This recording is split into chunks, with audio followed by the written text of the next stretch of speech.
Oh, hello. Oh, hello. Yes, I'm starting a little late today, but I had a good reason. I was lazy. It's the only reason I need, really. Let me just get things situated.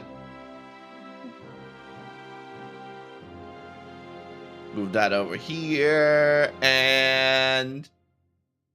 Okay, here we go.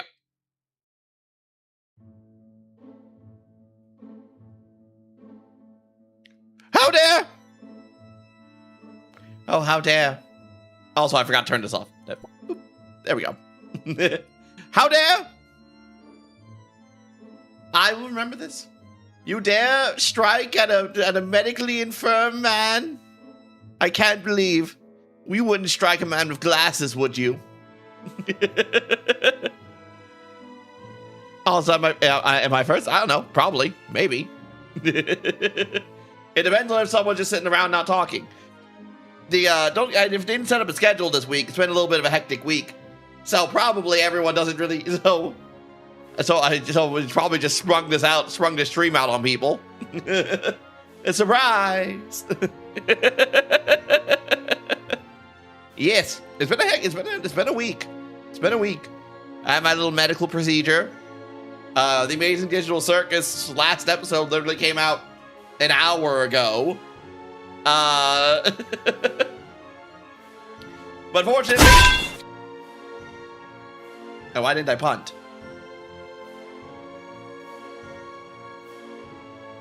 Now, why did I not punt? Test command? No. Now, why did that not happen? Oh, that's why. Now, why is this not connecting like it should? Ever since I did the update for this damn program, it now just doesn't want to react. It doesn't want to come on connected. It wants to go, well, you see, you have to come over here and connect us to Twitch. Like, well, you didn't need that before.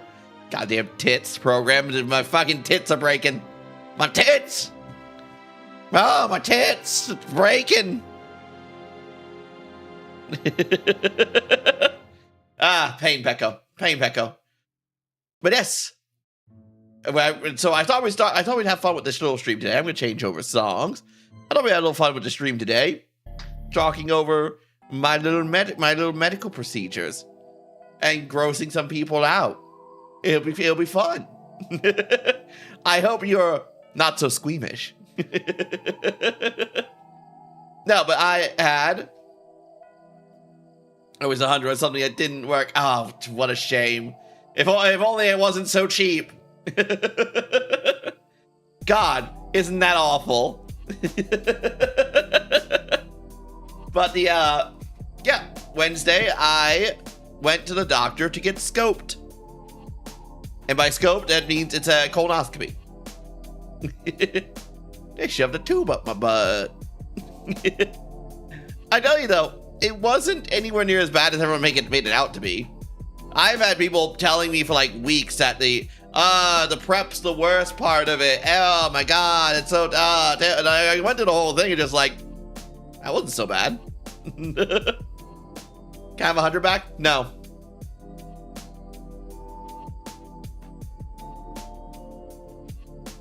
Suffer. But yeah. And I'd say I guess they were right, the worst part was the prep. But the prep really wasn't that bad. For those who don't know, they give you, you can't eat the day before, like at all.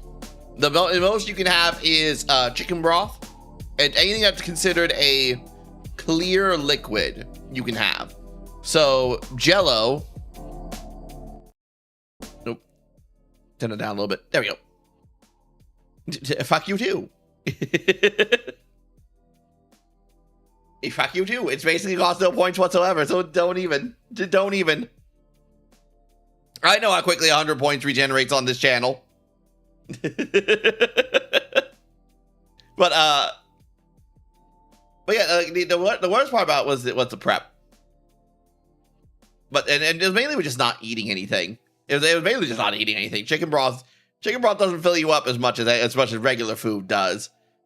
No, it made it bearable, right? It made it fine. Like it wasn't like the worst thing in the world. But it was the but man, I was fucking standing in my kitchen, going, I really want to eat something. And then came the solution. They gave me a jug. They gave me a jug of stuff. And this stuff is supposed to clean you out. Right? It's a jug with a lot of powder at the bottom. I won't punt you for 10 minutes. You didn't give me 100 points back? No.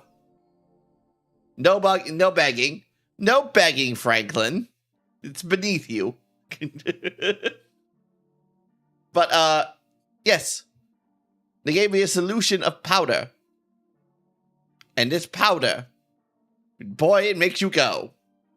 It basically draws it turns everything into basically water.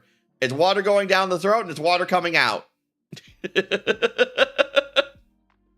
And they tell you like mix it with whatever you want. As long as it's not like pulpy, as long as it's not like orange juice or something like that, as long as it's like anything that would be considered a clear liquid, you can mix it with whatever you want. You can mix it with powders, sodas, gamer sups. I don't know how you're gonna drink 4 liters of gamer sups. I think that'll kill you, but you can do it. My problem with it, I used an electrolyte powder, and my problem was like it didn't really taste like anything. Even with 3 electrolyte powder packs, it still didn't taste like anything. And it was viscous.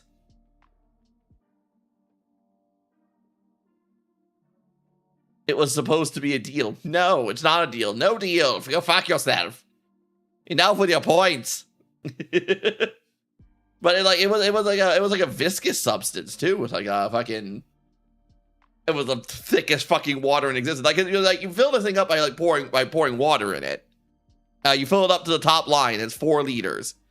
And so it's mainly water. It's mainly water and whatever powder mix this is down what is below. But that powder mix turns the water into like a very thick substance. It turns it into something that thick is not the right word. It's not really like a gel, but it's like how probably the word for it. Viscous. Viscous, I think, is the word for it. It's thicker than water, but it's not quite like a gel. It's thinner than a gel. And boy, that didn't feel like anything. That didn't taste like anything. And you're drinking this substance that's thicker than water. And it's like, man, this is fucking that was just like ugh. It made me nauseous a little bit too. Like I'm not really, I can drink a lot of water, right? I can drink a fuck ton of water. And so like drinking, like they tell you that to drink this stuff, you have to drink 8 ounces every 10 minutes for 2 hours. Is how you have to drink this. How you have to drink this jug. 8 ounces, 10 minutes, 2 hours. I was doing 16 ounces in every 10 minutes and 2 hours because I just filled up a cup. I just take the jug. The bonk didn't work. The bonk worked. Dude, I saw the hammer on my screen right there. I saw the hammer right there. It was small. It was a tiny hammer that was right above my head. As it scaled to my size. But it was there. Did you not see it? Maybe I saw it on my OBS. And it made the bonk noise too. It did the bonk. It did the bonk. Mm-hmm. I saw it.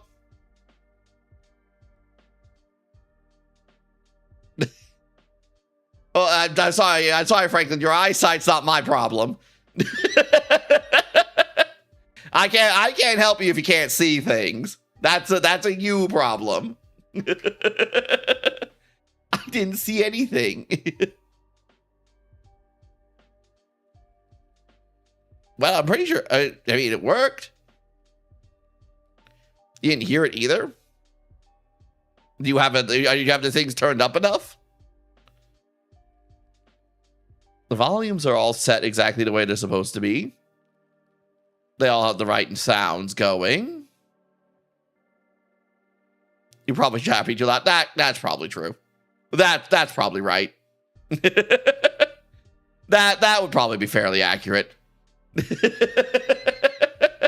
I'm allowed, yeah. For what do you want from me, man? I'm a loud guy. I'm a loud guy. I'm a Will guy with a wild voice. So I was drinking the substance, and this substance makes you it. At first, I didn't feel like anything. I thought it was like it'd make you like go, because they tell you like be near a bathroom when you drink this stuff. Be near a bathroom when you drink this stuff. And like, okay, so I was just sitting in the bathroom, just waiting, and waiting, and waiting, and like my stomach was gurgling, but nothing was happening. And then it happened. And then it happened.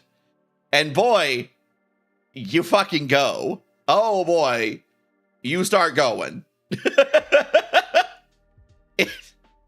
It wasn't the worst bowel movement I've ever had in my life. But holy hell, it certainly was up there. The initial parts were probably the worst part. Once you get past the initial part, I'll try again, but shut up and be like,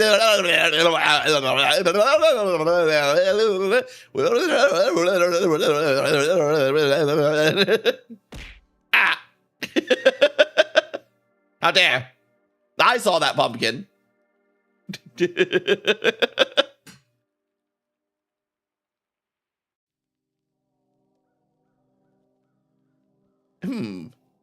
Google eyes aren't going off, though. What is going on with my Mix-It-Up today? Perhaps it's my Mix-It-Up just being broken. Let me close it and reopen it. But I saw the pumpkin, and I heard the sound. Let me close it and reopen it.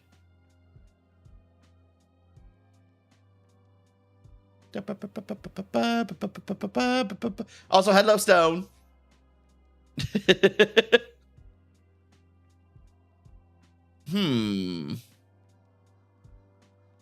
Following service cannot be connected.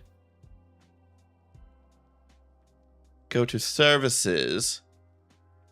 It appears something's broken with Mix-It-Up. Let me see if I can fix it. Perhaps I can. Perhaps I cannot. Where is services in Mix-It-Up? Oh, they added kick to this.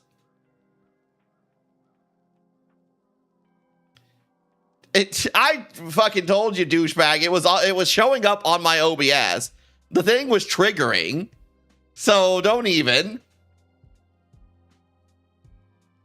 But now we have one. Now Stone used the command that's actually more conclusive than one that's actually happening. Pain in my fucking ass, you are. Services.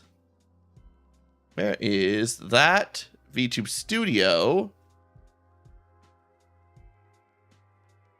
Let's disconnect it and then reconnect it. Disconnect, connect, allow. It said it was connected. Okay, so now it's connected again. All right, so now it's manually connected. Stone, give it a try. Give it a little try. Try something again. The slap command doesn't work in general. You're shit out of luck on that one. That one doesn't work at all.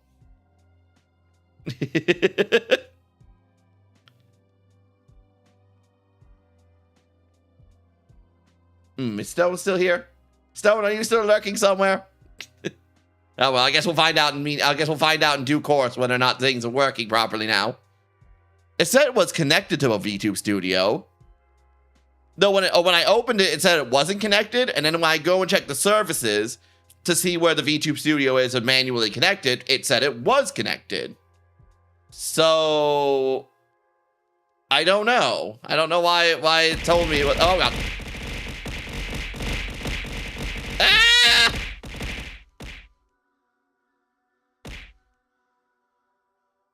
That's working. That's working. Ah!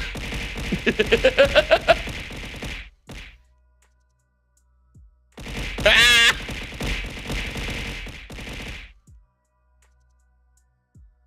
There we go. Now it's working. Okay, so it was just mix it up, saying it was working, but not working, but working, but not working.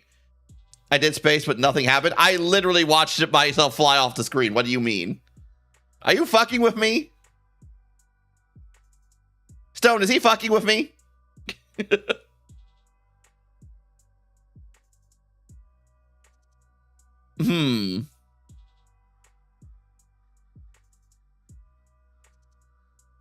There it is. Just had to wait. Okay, well. He's fucking with me. He's fucking with me. I can't believe he's fucking with me like that.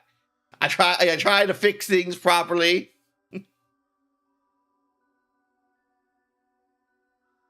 And the man lies to me. He lies to my face. I can't believe this. I cannot believe.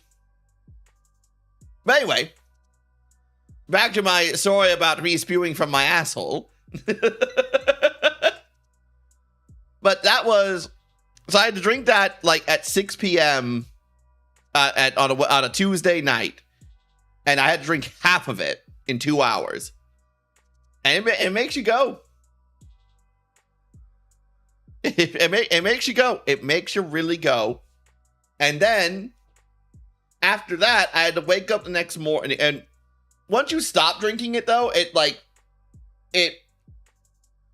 not immediately, but pretty quickly, it stops. You stop going. So it's like it's a strange substance. I will say it's a very weird substance. How it makes you go like a laxative does, but it doesn't linger like a laxative. Do I actually see us hang out IRL? I can't see it. First off, that would require me to be social, and I'm not a very social person. Secondly, it'd require me to leave my house, and I'm not doing that either. Both of these things will never happen.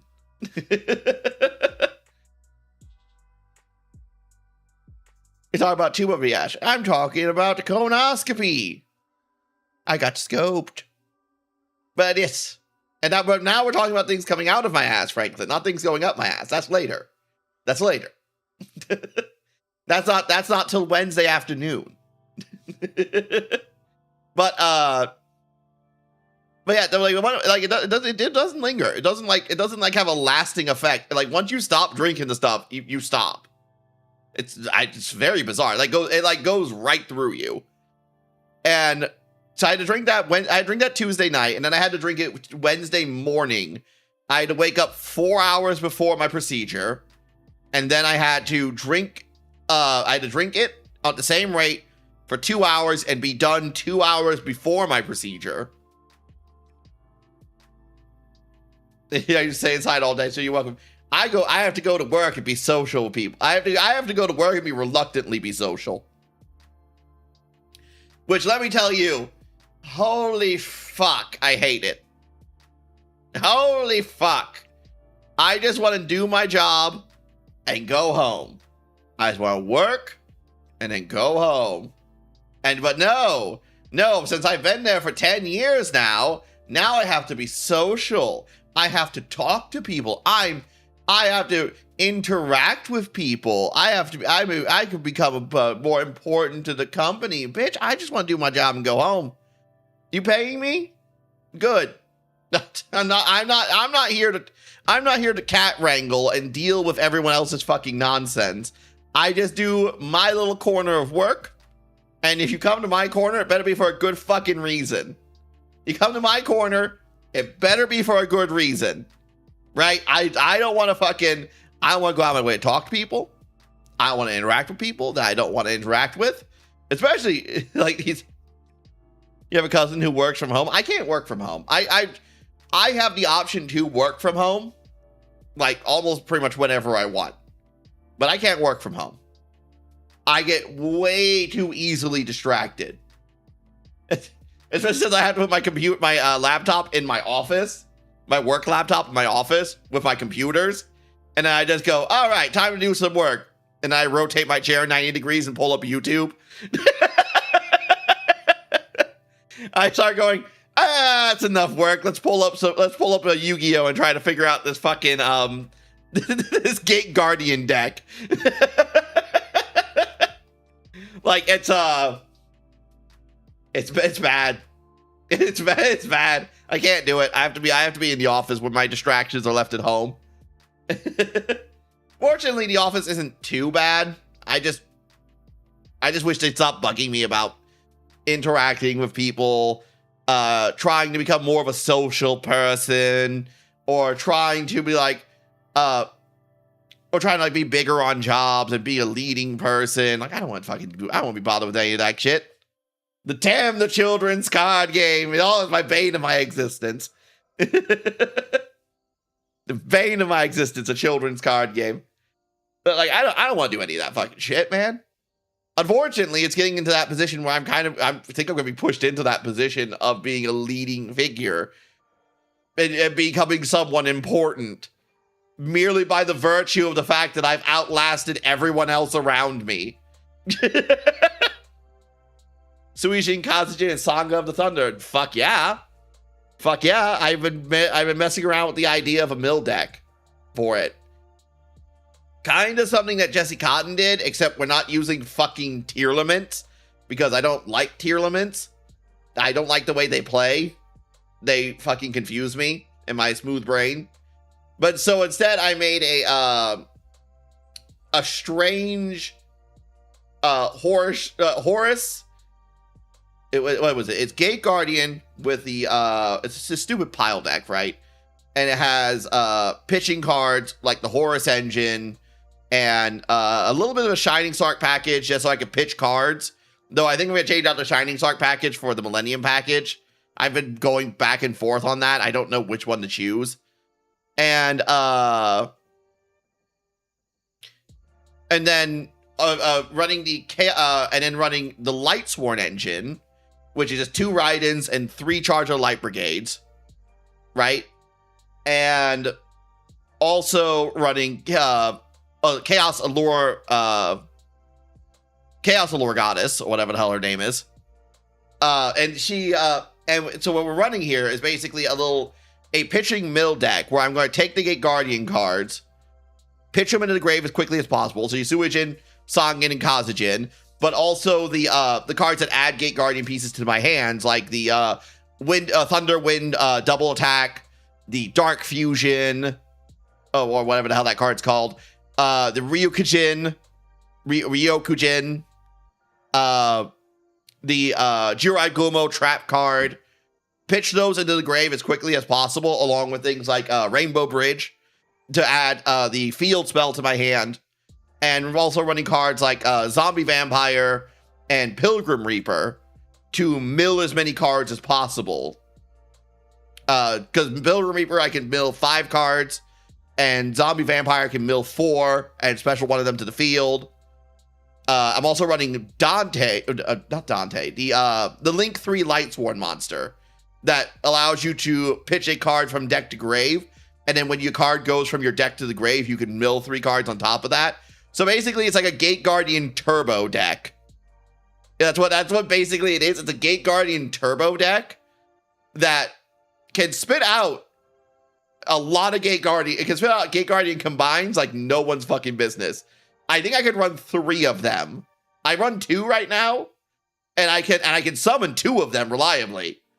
But I the only problem I'm running into is getting a consistent thing going with the other pieces of Gate Guardian. I haven't figured out a way around that yet to get the combination pieces. Chaos Allure is one of my ways around that.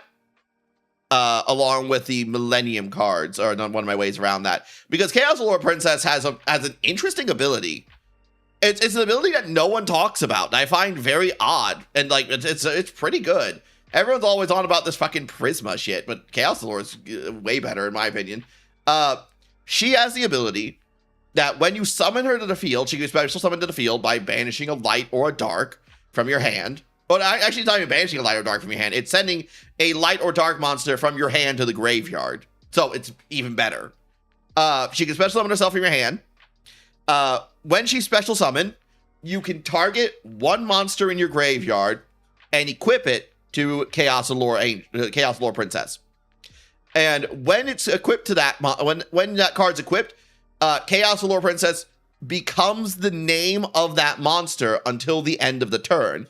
Also, if the monster chosen was a light or dark monster, you can special summon one Allure Princess from your deck, which you can special summon the level 7 one that's terrible, and you only really run because of this effect, which is an interesting little card, because if you do this, right, if you special summon the terrible one from your deck, you can banish it immediately to summon Dark Magician of Destruction and go into a small Dark Magician package of Dark Magician of Destruction, add Gaze of Timaeus, set Gaze of Timaeus, flip it next turn, Red Eyes Dark Dragoon, which is pretty good. We do run Red Eyes Dark Dragoon because we have Chaos Lore Princess, we have Dark Magician Girl, and we also have Horus. Sangha is a light attribute. I see you see where I'm going with that. I see. Yes, Sangha is a light attribute monster. And what I've learned through testing is that Chaos Lore Princess, if you say equip Sangha of the Thunder, or any of the Gate Guardian pieces from the graveyard to Chaos Lore Princess, you can send off the Gate Guardian piece as the equip card to contact fuse any Gate Guardian monster, that as long as you have the pieces for it. And when you do that, the Chaos Lore Princess still has the name of the monster that it equipped to it. So what you have is not actually one Sangha of the Thunder on your side of the board. You have two Sangha of the Thunders on your board. So you can actually summon two different Gate Guardian combinations with this little effect. It's pretty nifty. Suijin's water cause instrument. Yes, but it can still target them. The only benefit you don't get off that if you summon Suijin or Kazejin is the fact that it you can't special summon the other Allure Princess from your deck, and if you draw it, it's a dead draw. If you draw it, it's a dead card. But this is why we run the Horus engine, so we can just pitch it and have more Horus monsters. This is why we run Dark Magician Girl, and this is why we run the Horus engine, so we just pitch these cards and summon other cards with them and get value out of it, even if it's a dead draw. That's also why we run Rainbow Bridge and we run Ruby Carbuncle, because Ruby Carbuncle is a dark monster, and we can pitch it to summon Chaos Lore, or we can pitch it for Horus. So pretty good.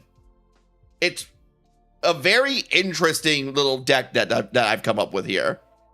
That's just the only thing that makes me sad is that Appaloosa's banned, because Appaloosa would be fucking sick in this deck.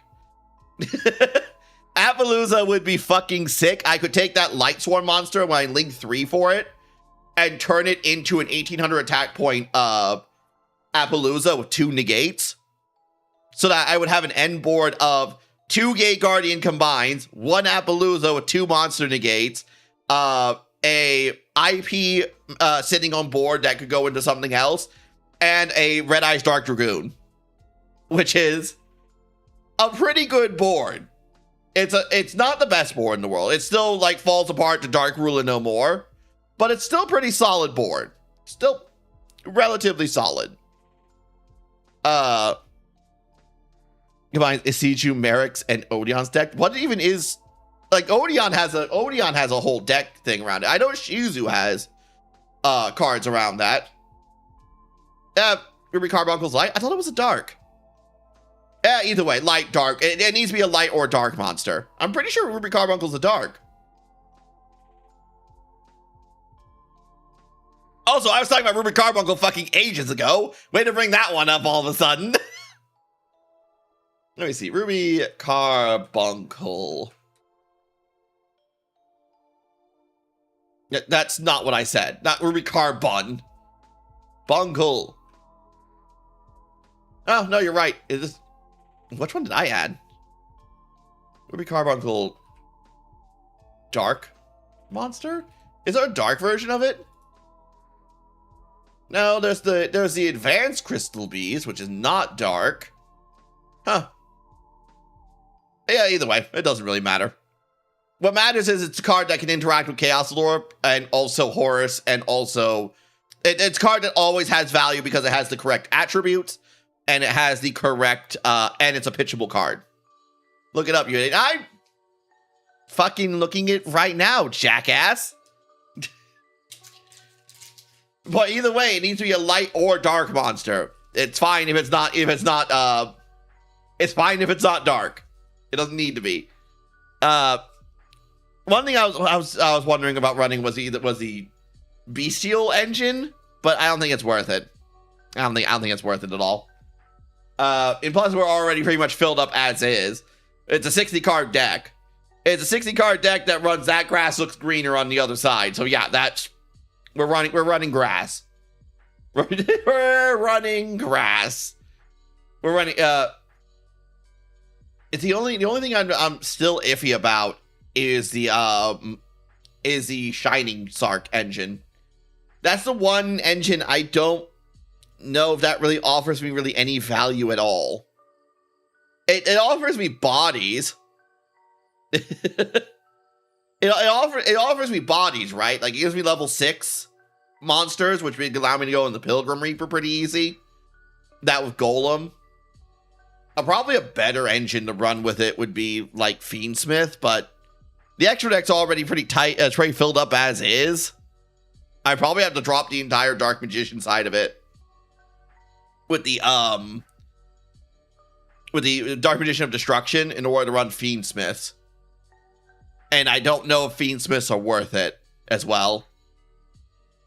It probably is.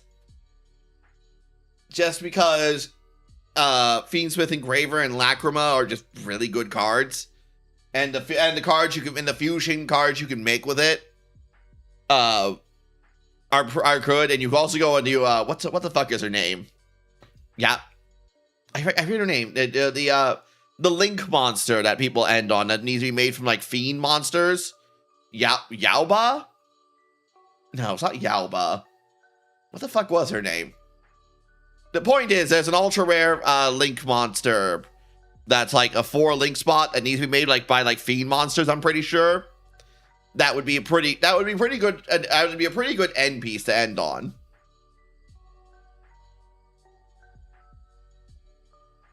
Plus, it gets us access to level 6s. Maybe Fiendsmith isn't. Maybe I should add Fiendsmith to this deck. Maybe I should. You know what? Maybe I should. That might be a good idea, actually. It cut down on the spellcasters a little bit. It's the awkward moment where you're trying to go into that Lightsworn Link 3 monster whose name escapes me. I keep wanting to call Dante. Where you're sitting there going, but I have 3 monsters of the same attribute. Like, oh, but they have to be different types. And I have all spellcasters on board. And you sit there awkwardly trying to get fucking link 2 of them off into fucking IP Masquerade just so you can fucking link for him. So I don't know, maybe it'd be a good idea to drop all the drop the Shining Sark engine for Fiendsmiths. That might be a good idea, actually. I think I'll try it. I think I will try that. The only problem is I don't like running Fiendsmiths because who fucking likes Fiendsmith Engraver? Honestly, like I'm pretty sick of fucking seeing him. I'm sure everyone's sick of fucking seeing him. He was fucking everywhere for ages. he's not so bad now, I don't think, because I think nowadays I don't think that many people run Fiendsmith Engraver. But still, I got a bad taste in my mouth for running Fiendsmith Engraver. So, but maybe it's worth it. It's probably worth it for this deck. especially since we're relying on Gate Guardian, and we do need to stiffen our spine a little bit here because Gate Guardian is an easily foldable deck. Gate Guardian can be folded like a fucking table without too much effort from a lot of people, because unfortunately, Gate Guardian combined is not a very great it's not a very great negator, since he requires targeted effects for him to activate. Which is so easy to get around. It's so easy to get around. Wind and Water's good, though. I think Wind and Water is probably the best combination in the deck that you can make. Because just having a spell and trap card, two spell and trap card negates is pretty strong. Especially since everyone has a one card starter spell card that then can't be used once until the next turn, because it can only be used once per turn. And it's always nice to have to hit those cards. Hit that fucking card, that spell starter, and hit that fucking field spell, and then watch the player fucking sit there trying to figure out, well, what do I do now?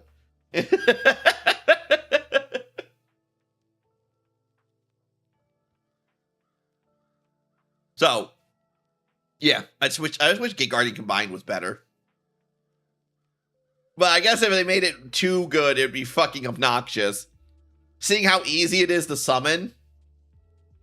Seeing how really easy it is to summon. I mean, honestly, I would have just taken one Omni negate over 3 targeted negates, but I wish they made it like the anime. That's what I wish they did. I wish they made it like the anime back in the Duelist Kingdom, when Gate Guardian combined was just was half the attack points of Sangha, Suijin, and Kazujin made into one monster, which has their combined attack points it's the combined attack points of half their attack, but they counted as 3 monsters in one, and you could break them apart, and they could be broken apart, and each one had like 3 attacks. And then also one had a protection against spell attacks, one had a protection against ranged attack, one had protection against range attacks, and the other one was just a fucking laser beam that would just fucking murk people from far away. And it was such a fucking cool card. It was such a cool fucking card. I still cannot believe they decided not to make the actual card in the game like that. Because, like, Jesus Christ, it's like summoning Gate Guardian. If you're summoning the original Gate Guardian, summoning the original one, if you summoned it, it does nothing for you. It does absolutely nothing for you. All that work to get an objectively worse card than the sum of the parts that made that card. Because at least each of the other cards had an effect of, when this card battles, turn the attack monster points to 0.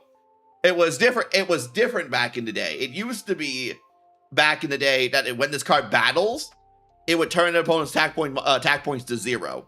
Now they errated it so it has to be attacked, not just when it attacks. So that sucks. But back in the day, that used to be. I mean, that was a decent effect. That was a pretty decent effect for a 2 tribute monster with ranging from 2400 attack power if you summon Kazujin to 2600 for Sangha, and just turn one of your opponent's attack points monsters to 0. It's pretty nice. It gets in the olden days of Yu-Gi-Oh, it gets over the swing game pretty quick, but it's still not very good. There are better cards to run. Still far better cards to run. And there are far better cards to run than Gate Guardian. Man, I don't understand. I guess they were just really afraid that Gate Guardian would be too powerful. It's kind of funny, though, how the game's progressed. Where Gate Guardian now has all the effects from its anime. It now is a deck archetype that basically has all the effects from the anime. And the game has advanced so far that's basically considered weak. It's still considered lackluster, casual only, not worth a serious consideration. Not worth serious consideration. It's like, man, that's fucking insane. Because back in the day of Duelist Kingdom, when you were fucking watching this anime, all those effects were insane. Like 3 attacks gets to fucking negate attacks against it, can negate spell cards against it. Fucking like, oh my, like it needs to be attacked 3 times to kill it. Like it's crazy. And then there's Ryokujin, which was just like a card just goes, by the way, take half your life points and add it to my monster's attack points. It's like, oh wow, that's fucking, that, like, back then, crazy. Back then when you were watching this shit as a kid, that's like, oh wow, that's broken as hell. It's really not, but it's really not. Life points don't matter at all. Even back then, life points didn't matter that much. But yeah, it's so, it's so weird to think about. It's so weird. It's so strange. But anyway, I was talking about my procedure. Now that I've gotten completely off subject. So yeah, I would say the worst part about prepping for the procedure was waking up in the morning and drinking that viscous substance. Drinking the other half of it. And then trying to make sure it's all done and out before I had to leave. Which, I managed it. Went to the hospital, right, where they're gonna do the procedure, and I basically got rushed in as soon as I walked through the door. As it turns out, right, I showed up on time. I was early. I was 20 minutes before my appointment time, and as soon as I walked into the door, they were just like, "Oh, yep, come on, we're waiting for you." But what do you mean you wait? What the fuck do you mean you're waiting for me? I'm early. I am just basically as soon as I finished signing in, right? And the nurse came up to me immediately and said, "Right, time to go back." Like, what? It turns out that the guy before me, who was supposed to be going before me, just never showed up. They called him 3 times. He answered the phone. He just hung up the phone. I can relate to the man. I don't want to be there either. I don't want to be there either. But you gotta do what you gotta do, man. It worked out for me though, because I was just able to just go in, got into a gown, laid on the gurney. They wheeled me in, and I was just like, and They got me all strapped up to the monitor devices. The fucking they got good IV drip washing through your system where it makes you feel cold because the saline solution going right into your veins. And then there's the they started so I was wheeled in, and they flip me over on my side, and they start giving me the good shit. They start giving me the good drugs, the ones that make you go unconscious. And I had a kind of surreal moment, right, where one of the drugs they gave me, it made my ears start ringing. Like, and they warned me it was gonna happen. They told me it was gonna happen. Like, it put a metallic taste in my mouth and made my ears start ringing, and literally, right when it was making my ears ring, and I was gonna ask, like, why does this medicine make your ears ring? Like, just, passing time until I was knocked out, and then like I was literally mid sentence, like, why? And then fucking snap, I'm in another room. Like, what?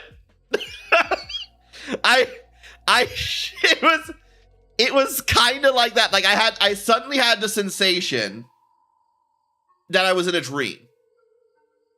I don't remember what the dream was. Even when I woke up, I knew I dreamt about something, but I don't know what it was. Like, I had the feeling that I did. I had a vague sensation I saw someone in that dream. I I was somewhere in that dream, but I could not for the life of me remember what it was. I'm sure that will not come up in some cryptic way later. I can't wait till I found out I've offered my soul to shove Niggeroth in my damn dreams. But yeah, no, it's but it was such a fucking surreal experience. It was so fucking surreal. And I've had these drugs. I've had these kinds of drugs before, the good fucking drugs. And it's like every time, it feels like teleportation. Just in the way my brain cuts out and cuts back in. Like just like there was no time lapse in between me asking my question, trying to ask question why this drugs makes my ears ring, and then boom, I'm in the recovery area and I'm awake and I'm like just looking around going what the fuck. No matter how many times I've done this, I've done this at least a handful of times in my life now. Like I think I could fill up one hand with the amount of times I've done this. And it still always fucking boggles my brain. Like just just getting hit with the feeling like I've just been snapped into another reality all of a sudden. It's so surreal. It's so surreal. But I guess that's why they say it's the good drugs, right?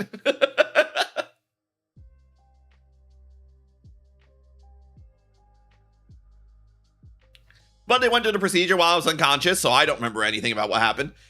They scoped my insides, and they couldn't find anything. They didn't see anything, which explained the pains in my sides I've been having.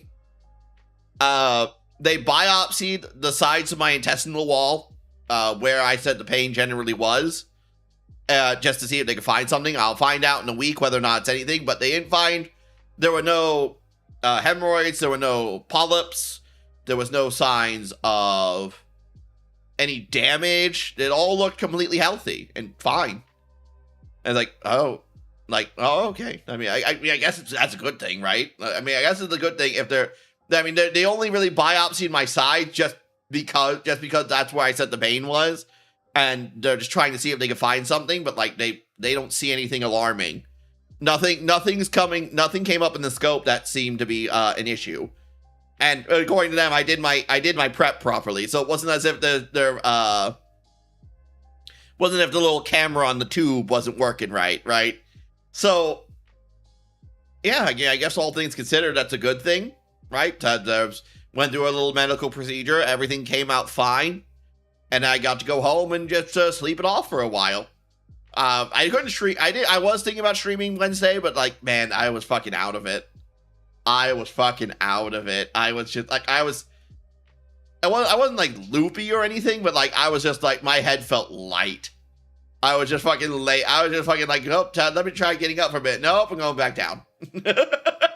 No, I'm going back down. I'm going to lay down some more. It was a strange experience. The 0 out of 10 would not do it again. But, yeah. But since they didn't find anything, and it's most likely that the biopsy will come back with nothing then, if I'm wagering my money properly, based on what the doctor was saying, it's most likely not going to come back with anything. Then the next thing is I'm probably going to end up getting scanned. They're going to CT scan my sides to try to see if the reason that there's the pain is on the outside of the intestines rather than the inside of the intestines. So the fun continues. We still haven't found a reason as to why the pain is there.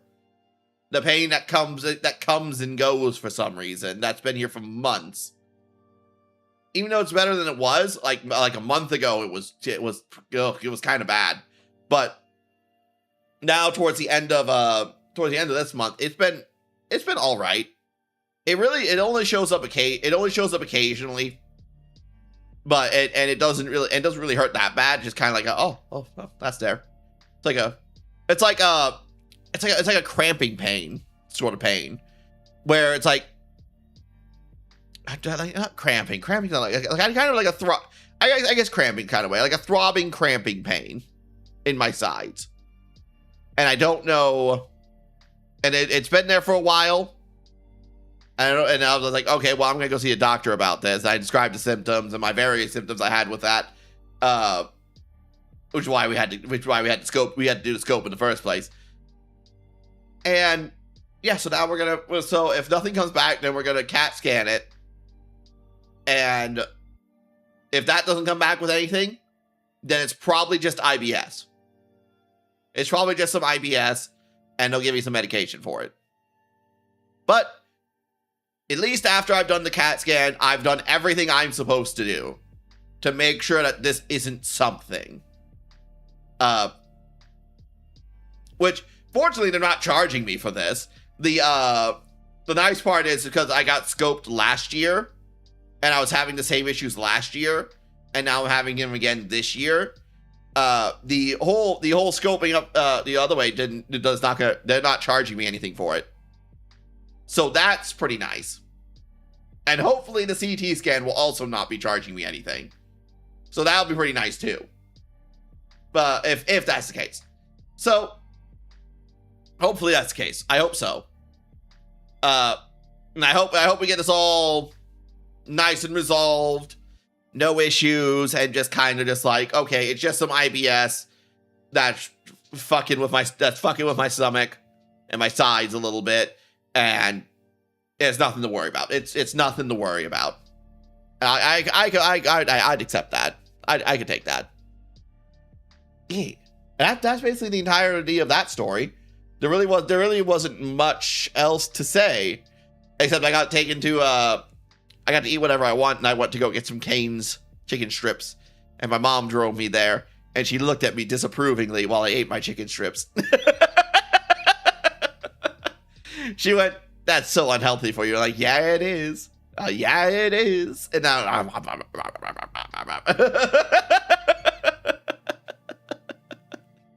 but I couldn't think of what else to eat. They literally let you out. Now I'm sitting here just like, man, I'm hungry. Man, I'm hungry, but I don't know what to eat. Honestly, I should probably just do the same thing again. I should probably just go sup on the chicken broth and just try to curb my appetite through the application of light meals and chicken broth. Like the chicken broth does quite a bit to curb it, and it doesn't have a lot of calories either. I'd say that'd probably be a good way to do some dieting. I'd have to test the idea. I'd have to go searching around on it. But it sounds like a pretty decent idea, especially if you get like the low sodium variants of chicken broth, right?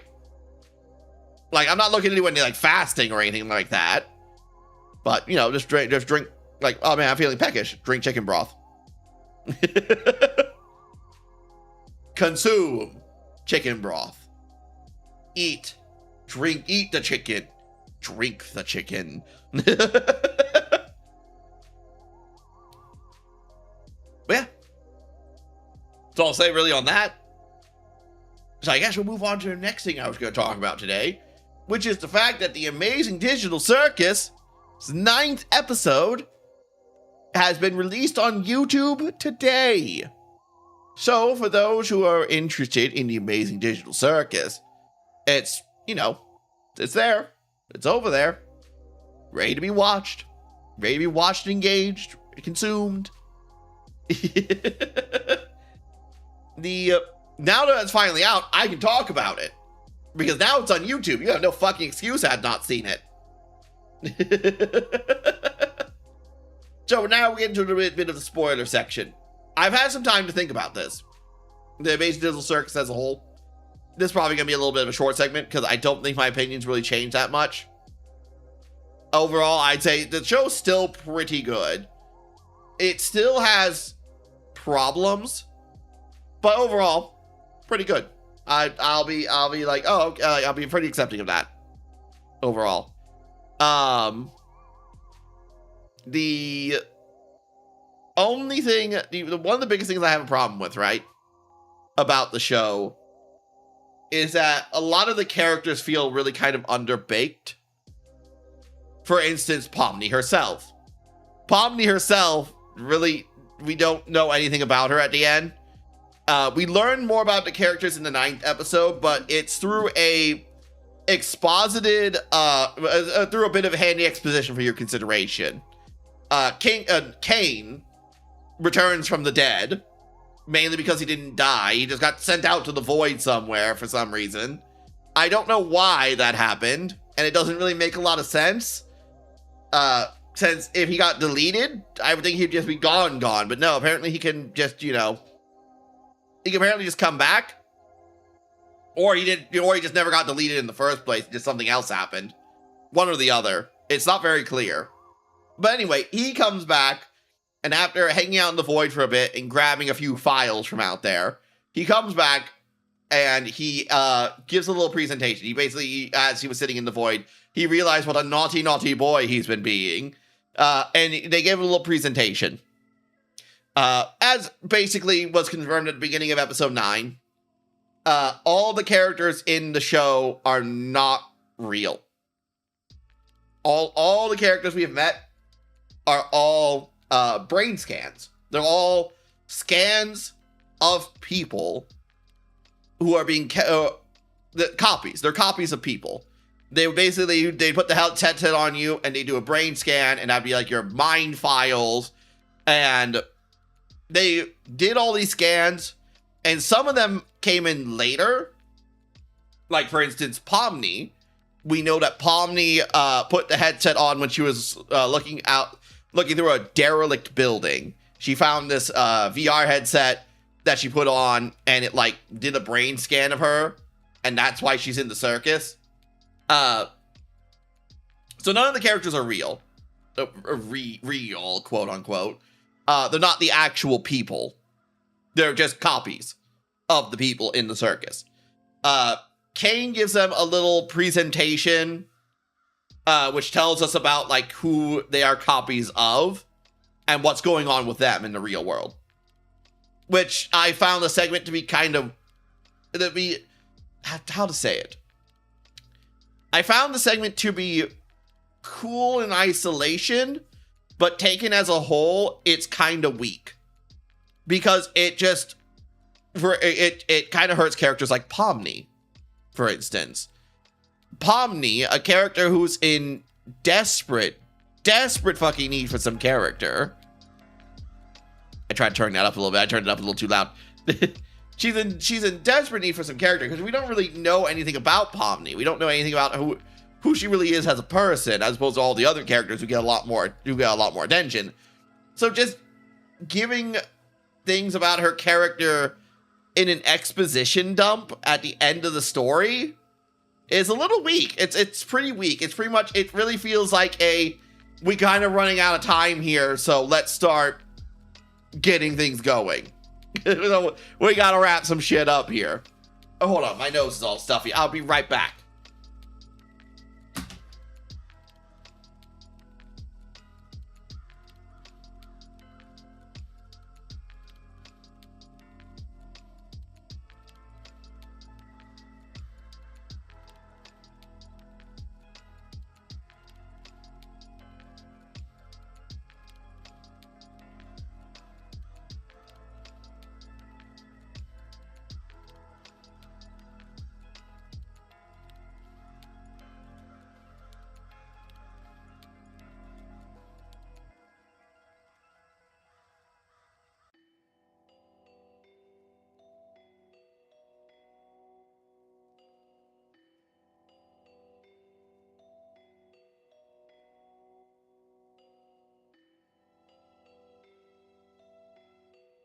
Okay, I breathe. I can breathe now. I can breathe now. Excellent. But, yeah, it was a bit weak. It was a bit weak, and it felt a little rushed for quite a few character moments. It felt rushed to have Cain be forgiven.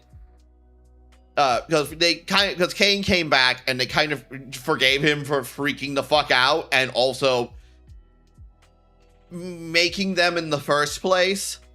Because they are Because what Kane's been lying about the entire time is the fact that they're not real. They're copies. And apparently he's been doing this. All the abstracted people are all just copies. They're all copies of the originals. And it's kind of really fucked up when you think about it.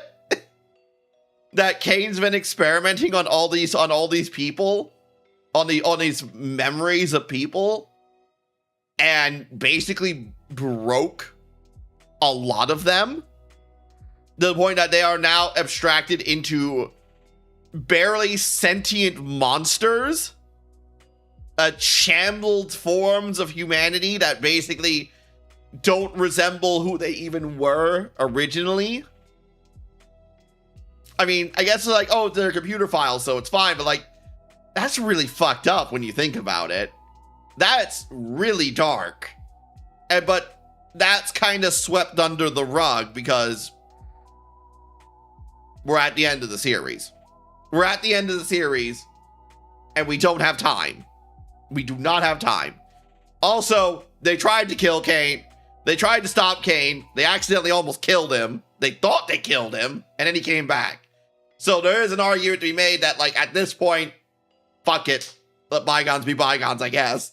At least he seems like he's sorry.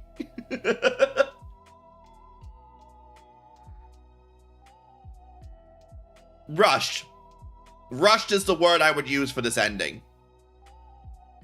Now, that in itself doesn't make it like it doesn't make it terrible, right? It's not like, oh, it's an awful ending that ruined everything. I still say the show's pretty good overall, but like, man, this did need to, I think, should have been a 12 episode series, 10 to 12 episodes. Like I'm pretty sure I said this before. Not 9.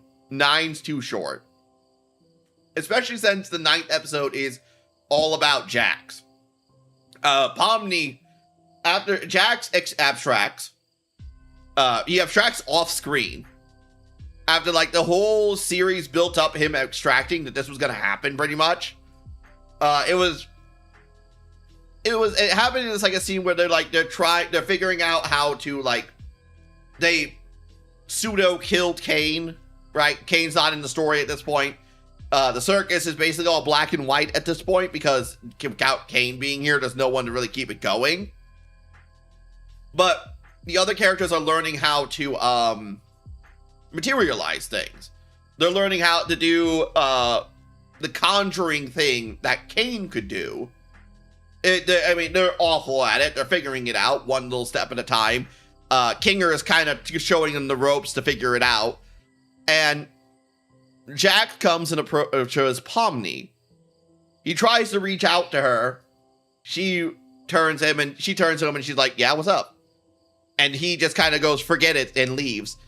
And we then get a voiceover of Pomni going, at that point, I wish I would have pried more. I wish I would have pried more into him. I wish I would have reached out. And then the next scene, he's abstracted. He's already abstracted, and he's a monster form just running around the circus. I was like, on one hand, that was a little fucking just like, oh, okay, that happened for such a moment that was really built up. But on the other hand, I did actually kind of like it, how it was just a fucking slap of Jax is gone. And how sudden it was. I don't know. I'm of two minds of it. Part of me thinks it was too quick. The other part of me goes, the jarringness of it is what makes it kind of appealing as a scene. Just how sudden it was. So I don't know. I don't really know what to think about that one. And I like even weeks later here, and I just saw it again like an hour ago, because I watched the premiere with everyone else, with all the other people. I watched the premiere in the theaters. I watched the premiere on YouTube. So it's just like but even again, it was there again, and it was just like, man, I still don't know what to think of it. I'm still of two minds of it. I'm still kind of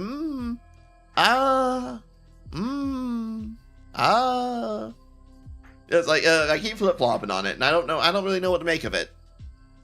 But then we get the scene where Pomni latches onto the abstracted form of Jax, and like she does the thing that Kinger talked about, how putting an abstracted person in darkness calms them down, and she uses that darkness to basically to grab onto the abstracted person.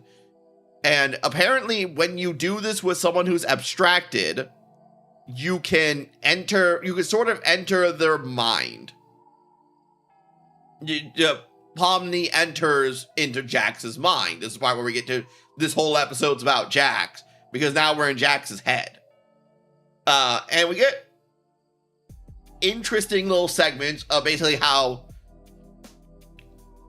not really, lots of unreliable narrator how Jax sees people, where some of it's probably true, but a lot of it is exaggerated, because Jax likes to put a 6-foot wall of crap between him and his feelings. So a lot of it's over the top and very some of it's jarring, some of it's silly, some of it's downright deranged. It's just how Jax, it's just how Jax, it doesn't emphasize how Jax is as a person. How he downplays everything, how he exaggerates things, how he, again, puts a 6-foot wall of crap between him and his feet and being honest. To the point that even when you're in his mind, there's still tons of fucking things in the way from blocking you from getting to how he actually feels about something. As you go through, as Pomni starts, there's basically the hallway that we always see Jax in is in his mind, and you can open these doors, and these doors have different little short segments in them. One is how Jax and Ragatha is Jax and a Ragatha interaction, but Ragatha is being portrayed by Pomni. But it's clearly about Ragatha, even though Pomni's in the scene. Or it could also be about Pomni too. I guess it'd be about both, and really in that way, in a sense. Where Pomni is basically talking to Jax to try and get him to try to be his friend, right? Try to get him to open up. But like the dialogue's wrong, because like it starts out good, but then it goes into, I can fix you, I can make you better, or I can solve these flaws of yours. And it starts descending into how Jax sees people trying to be friends with him, trying to be friendly, trying to reach out to him. And he sees it and this is where parts of it I think there's a truth in them on how Jax behaves and how Jax protects himself. Basically how he and then he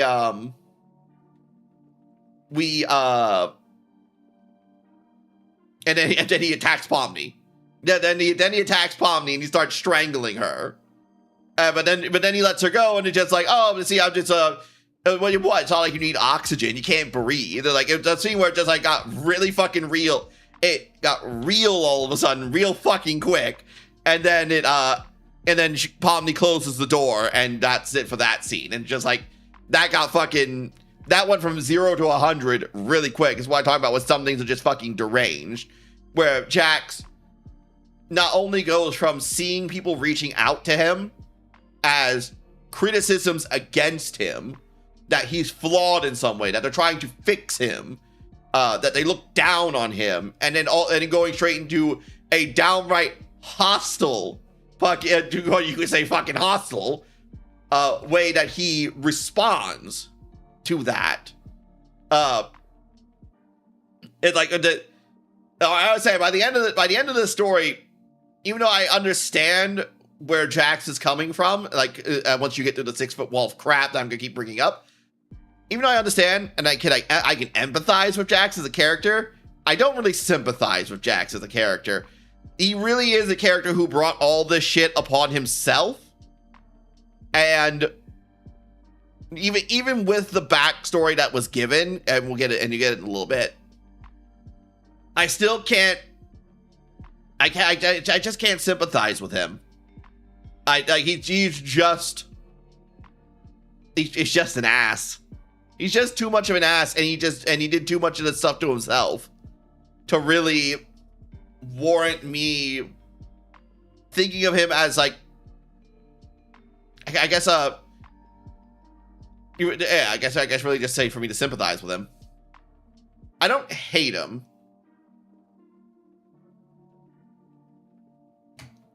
A lot of people hate Jax, right? Because he's an asshole. I don't hate him. I don't sympathize with him. I understand him though. I don't hate him, but I don't really like him either. And I do think that to promote using him as the character for the last episode, being basically the main focus of for like half. For like pretty much the entire last episode, for half to 3/4 of the entire episode, was kind of a mistake, because having your last episode be on a guy who's kind of fucking deranged is a little weird. But anyway, we'll continue. These segments go on for a little bit. There are 3 of them. I told you about the first one. The second one is one about Gangle. Where she's like instructing people, like Zubal's apparently abstracted or died, one or the other, in this imaginary scenario. Gangle's instructing everyone to do a thing, like they're carrying around a bunch of stuff for Zubal's funeral. Jax goes into the maid outfit, but instead of being angry about the maid outfit like we saw the first time, now he's just being very confident, I guess, or confidently an asshole, as he decided to wear a maid outfit because it thought it fit for Zubal, and then flirts with Gangle. And it was just like flirts with Gangle and says for her to come to her room. And like, what the it was such a bizarre segment, both in how he sees Gangle, or it's not probably not the way to how he sees Gangle, but like, I don't know, man. I don't know what to make of that segment. I guess he had feelings for Gangle, at least a little bit. But yeah, and then the last one was a very wacky cartoon segment with Zubal. And it was just a Looney Tunes segment, like a legitimate Looney Tunes segment, like just flat out stealing Bugs Bunny jokes. So that one was just kind of, I think that one was just, having fun with it. I think that one was just Gooseworks having fun with it.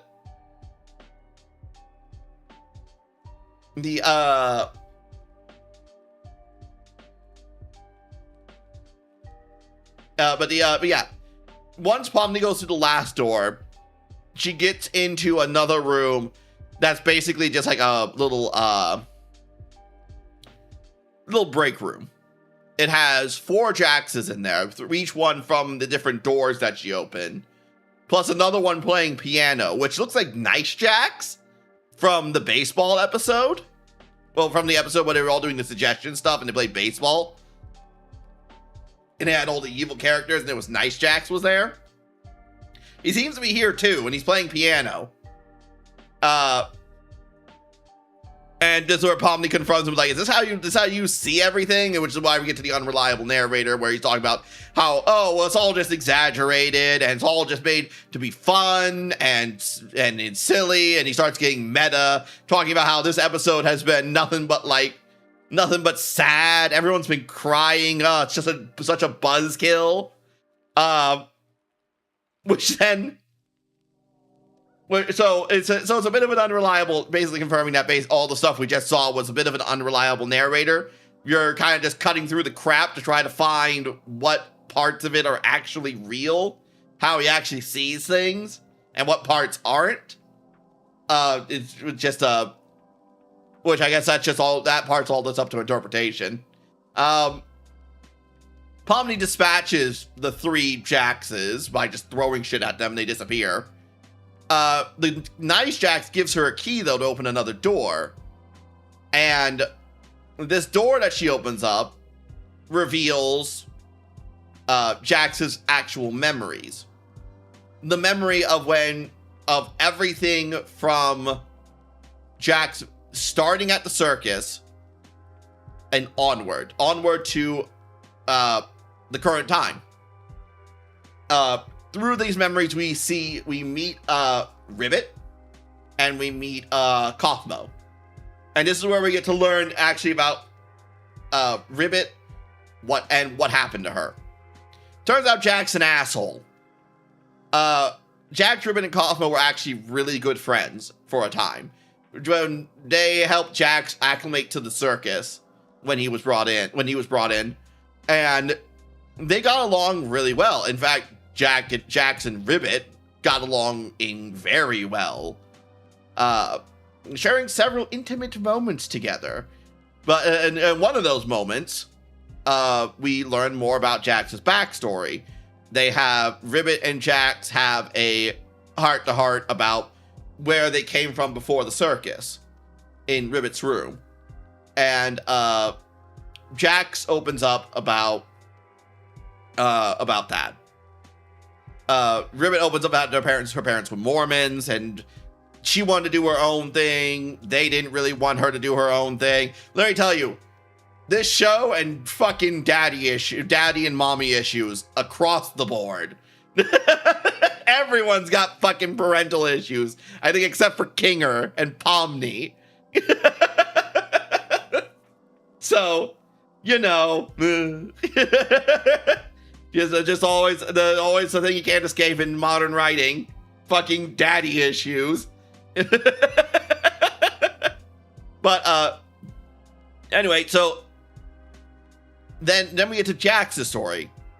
Jax's story is one about abuse from his mom. Basically, when Jax was a kid, his dad was never around very much. For some reason, we don't really know why. He always felt like he needed to get approval from his dad. Everything he did just wasn't good enough. And then one day, his dad left. His parents got divorced. And that sent his mom over the deep end. Jax felt it was his fault that he left. And the mom kept like needling him repeatedly, like he wasn't as good as dad. Well, if he did something wrong, he was just like his dad. He was just as much a deadbeat. If he did something good, he wasn't as good as his dad. And she just kept trying to belittle him in every single way possible. One day, Jax blew up and just couldn't take it anymore. And then the mom didn't really react when he blew up. Instead, she just kind of turned around and just tore him apart verbally. Apparently, Jax doesn't say what she said exactly, but he just said that she absolutely fucking annihilated him. And then she hugged him at the end. Jax, in his emotional fucking roller coaster ride, doesn't know what to do. So he pushes his mom off, and his mom falls to the ground and hits her head. We don't know whether she's alive or dead. Even after we get the exposition dump at the end about the real world Jax. We still don't know what happened, if she's alive or dead. But Jax freaks the fuck out at this point. Hi, Queen. I'm doing Amazing Digital Circus spoilers. Since the episode on YouTube has finally come out, I am talking about more particulars to the Amazing Digital Circus I didn't talk about before. But anyway, so he freaks out and he runs off. He becomes homeless for internet, which, by the way, they call homeless unhoused in this, and I still don't like that as a term. It's homeless. hyperfixating. Yeah, it's not really hyperfixating, but anyway, like it's the but it's a small niggle. Unhoused is a silly term. So he becomes homeless for a little while. He ends, and somewhere in this time when he was homeless, he found the same derelict building that Pomni found, and that's when he got the headset on and got a brain scan to make a copy of him and got put in the circus, right? So that's basically the story of Jax's entire backstory. Ribbit, so Jax tells Ribbit all of this. He tells Ribbit his entire backstory. They try to have a nice moment with that. Kaufmo interrupts, not knowing what's going on. He just knocks on the door outside, and he's just like, hey, what's up, guys? Jax panics and basically tries to dismiss the entire thing. Basically tries to pretend that none of this ever happened. He basically rushes out the door after Kaufmo leaves and says to Ribbit, if you talk about this to anyone, I will never forgive you. And after that starts disassociating with Ribbit entirely. Medical procedure, you okay? Oh yeah, no, I had a scope. They shoved a tube up my butt. And as far as scopy, yes. And the doctor couldn't find anything. They said everything seems clear. They biopsied my sides a bit to see if there maybe is something there, but the doctor doesn't think there is. So far it seems that, at least on the inside of my intestines, there's nothing they took your innards. Just a little bit. Just a little tiny piece. From the inside, everything seems healthy. If they don't find anything with the biopsy, then they're going to have to do a CAT scan of my intestines to see if there's anything on the outside, since they can't find anything on the inside. But all in all, it still seems pretty good for the moment. Yes. This is why I didn't stream Wednesday. I was loopy on hospital drugs. Yeah, I'm fine, Queen. Nothing to worry about. I handled everything as well as I should, and I don't have to worry. And I don't have to worry about it, as opposed to other members of my family. Apparently, my mother has been telling me stories about other people's how other people not taking care of their colon very well, and she was telling me about my two uncles, who apparently both had such severe problems with their colon. Or colon, like I think they both had colon cancer, actually. One of them refused to go to the doctor to get the colonoscopy. That he couldn't shit. He was literally constipated, couldn't shit at all. Refused to go until basically he was forced to. Like, it was like they absolutely and both of them and two of them did this. And two of them did that. And like they let it go for so long because they just didn't want to get scoped. And like I can understand the sentiment, right? I'm sitting here just going like I didn't look forward to this procedure either, but like you really can't fuck around with this kind of stuff. You start getting like deep intestinal pain, you need to get that shit checked out. You really want them to spoon it out? Come on now. They put you under anyway. You can't feel anything. I'm just saying, if you're going to the fucking colonoscopist to get your fucking to get your kicks, you're unconscious the entire time, so you don't even get to enjoy it. So I don't see why you would even try. But anyway, so I also got a story about my other uncle, and this one's kind of gross, so gird your loins. He went to get a colonoscopy, and he apparently did the prep wrong,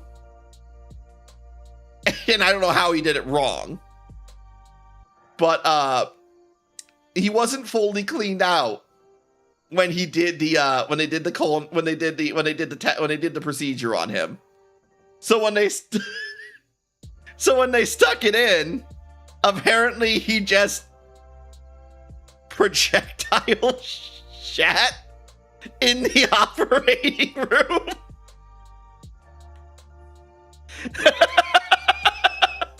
He just exploded in the operating room, and they woke him up and like, go home. They canceled the whole procedure. They just woke him up and went, go home. Get the fuck out.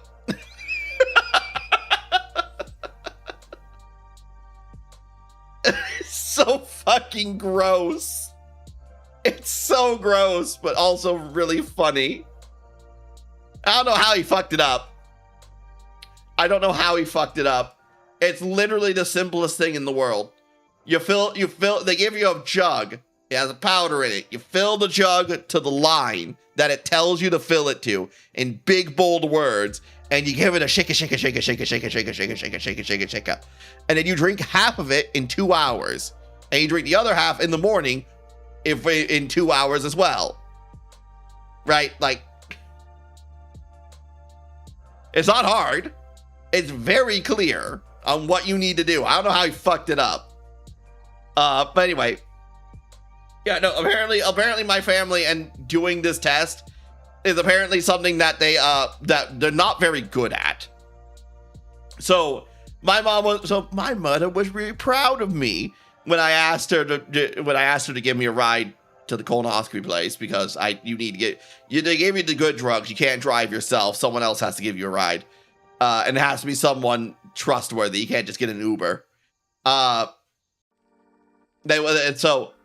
So she was telling me that she was just happy that I was taking it seriously and not just letting it ride.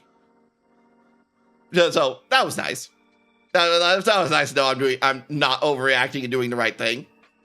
Anyway, back to the Amazing Digital Circus episode 9. Where was I? Oh yes, Jax is dissociating from Ribbit. Basically, Jax just gets incredibly embarrassed about how open he was to Ribbit. That to the point that he starts, like as I said like earlier with one of the door segments, where anyone trying to reach out to him, as he sees it as someone saying there's something wrong with him, he starts doing the same thing with Ribbit. He starts doing that now that she knows about his backstory. She's gonna hold that over him. She's gonna use it as a weapon against him because of his mom. His mom doing the same thing to him, basically holding everything against him, and constantly ribbing him with his own failings and stuff. And then she thinks he basically convinces himself that she's going to do the same thing to him, even though logically he knows that she's not. But he just can't seem to help himself. He just starts pushing her away. And then eventually that they have a big fucking blowout on one of the Snowy Mountain adventures. And they have a big old argument. Jack starts hurling accusations and saying terrible things. She's hurt by what she says, and he disassociates from her even more, to the point. And Ribbit starts getting because she's hurt by Jack's basically trying to ignore her, basically just trying to stay as far away from her as possible. She ends up what's the word? I said the word multiple times. She ends up becoming one of the big spooky monster things. She ends up abstracting. That's the word. Jax basically pushed her away so hard that she ended up abstracting. She did not take it well. She did not take it well at all. And he ended up doing the same thing to Kaufmo. He did the same thing to Kaufmo. And And he made Ragatha promise to never talk about Ribbit again. He pushed Cosmo away when Cosmo tried to reach out to him too, because he knew that Ribbit and Jax were close. So he's like, Jax, if you need anything. But then Jax reacts in the same way as anyone reaching out to him. He pushes them away. He dismisses them. He belittles them. He talks down to them to try to push them away, so he can try to protect himself. Which then causes him to have a mental fucking breakdown, as we see several scenes of Jax fucking losing it. In the times when he's alone and no one's looking at him. We eventually see Pomni joining in and basically catching up to the current timeline. Pomni ends up in the mindscape. She ends up finding the real Jax under a very interesting scene of basically a street lamp in a dark void. A red street lamp in a dark void. Very striking imagery. I do like, the one thing I do really, really like about episode 9 is the artistic direction of it is really good. A lot of the scenes in here have been very good. Very good looking. And this one's no exception. I think it's just like the simplicity of it, along with the kind of strikiness of the red, it kind of worked out really well. Anyway, she meets the real Jax, and Jax basically saying that, yeah, he's a terrible person. He knows he's a terrible person, and he just wants to abstract. He just wants to let go of reality and just die, pretty much. Pretty much just die. Pomni runs, doesn't say anything much to him. She runs up and hugs him. And she said, "Old Jax, why just like Jax saying it's too late. I'm already abstracting. There's nothing else to be said." And he's just like, "Well, talk to me now. We still got some time." And the Jax fucking goes, "I hate you. You're making this so hard." It's a really nice scene. I think in isolation, it's a really nice scene. Very emotional. And the voice acting delivery was very good, very spot on, I think.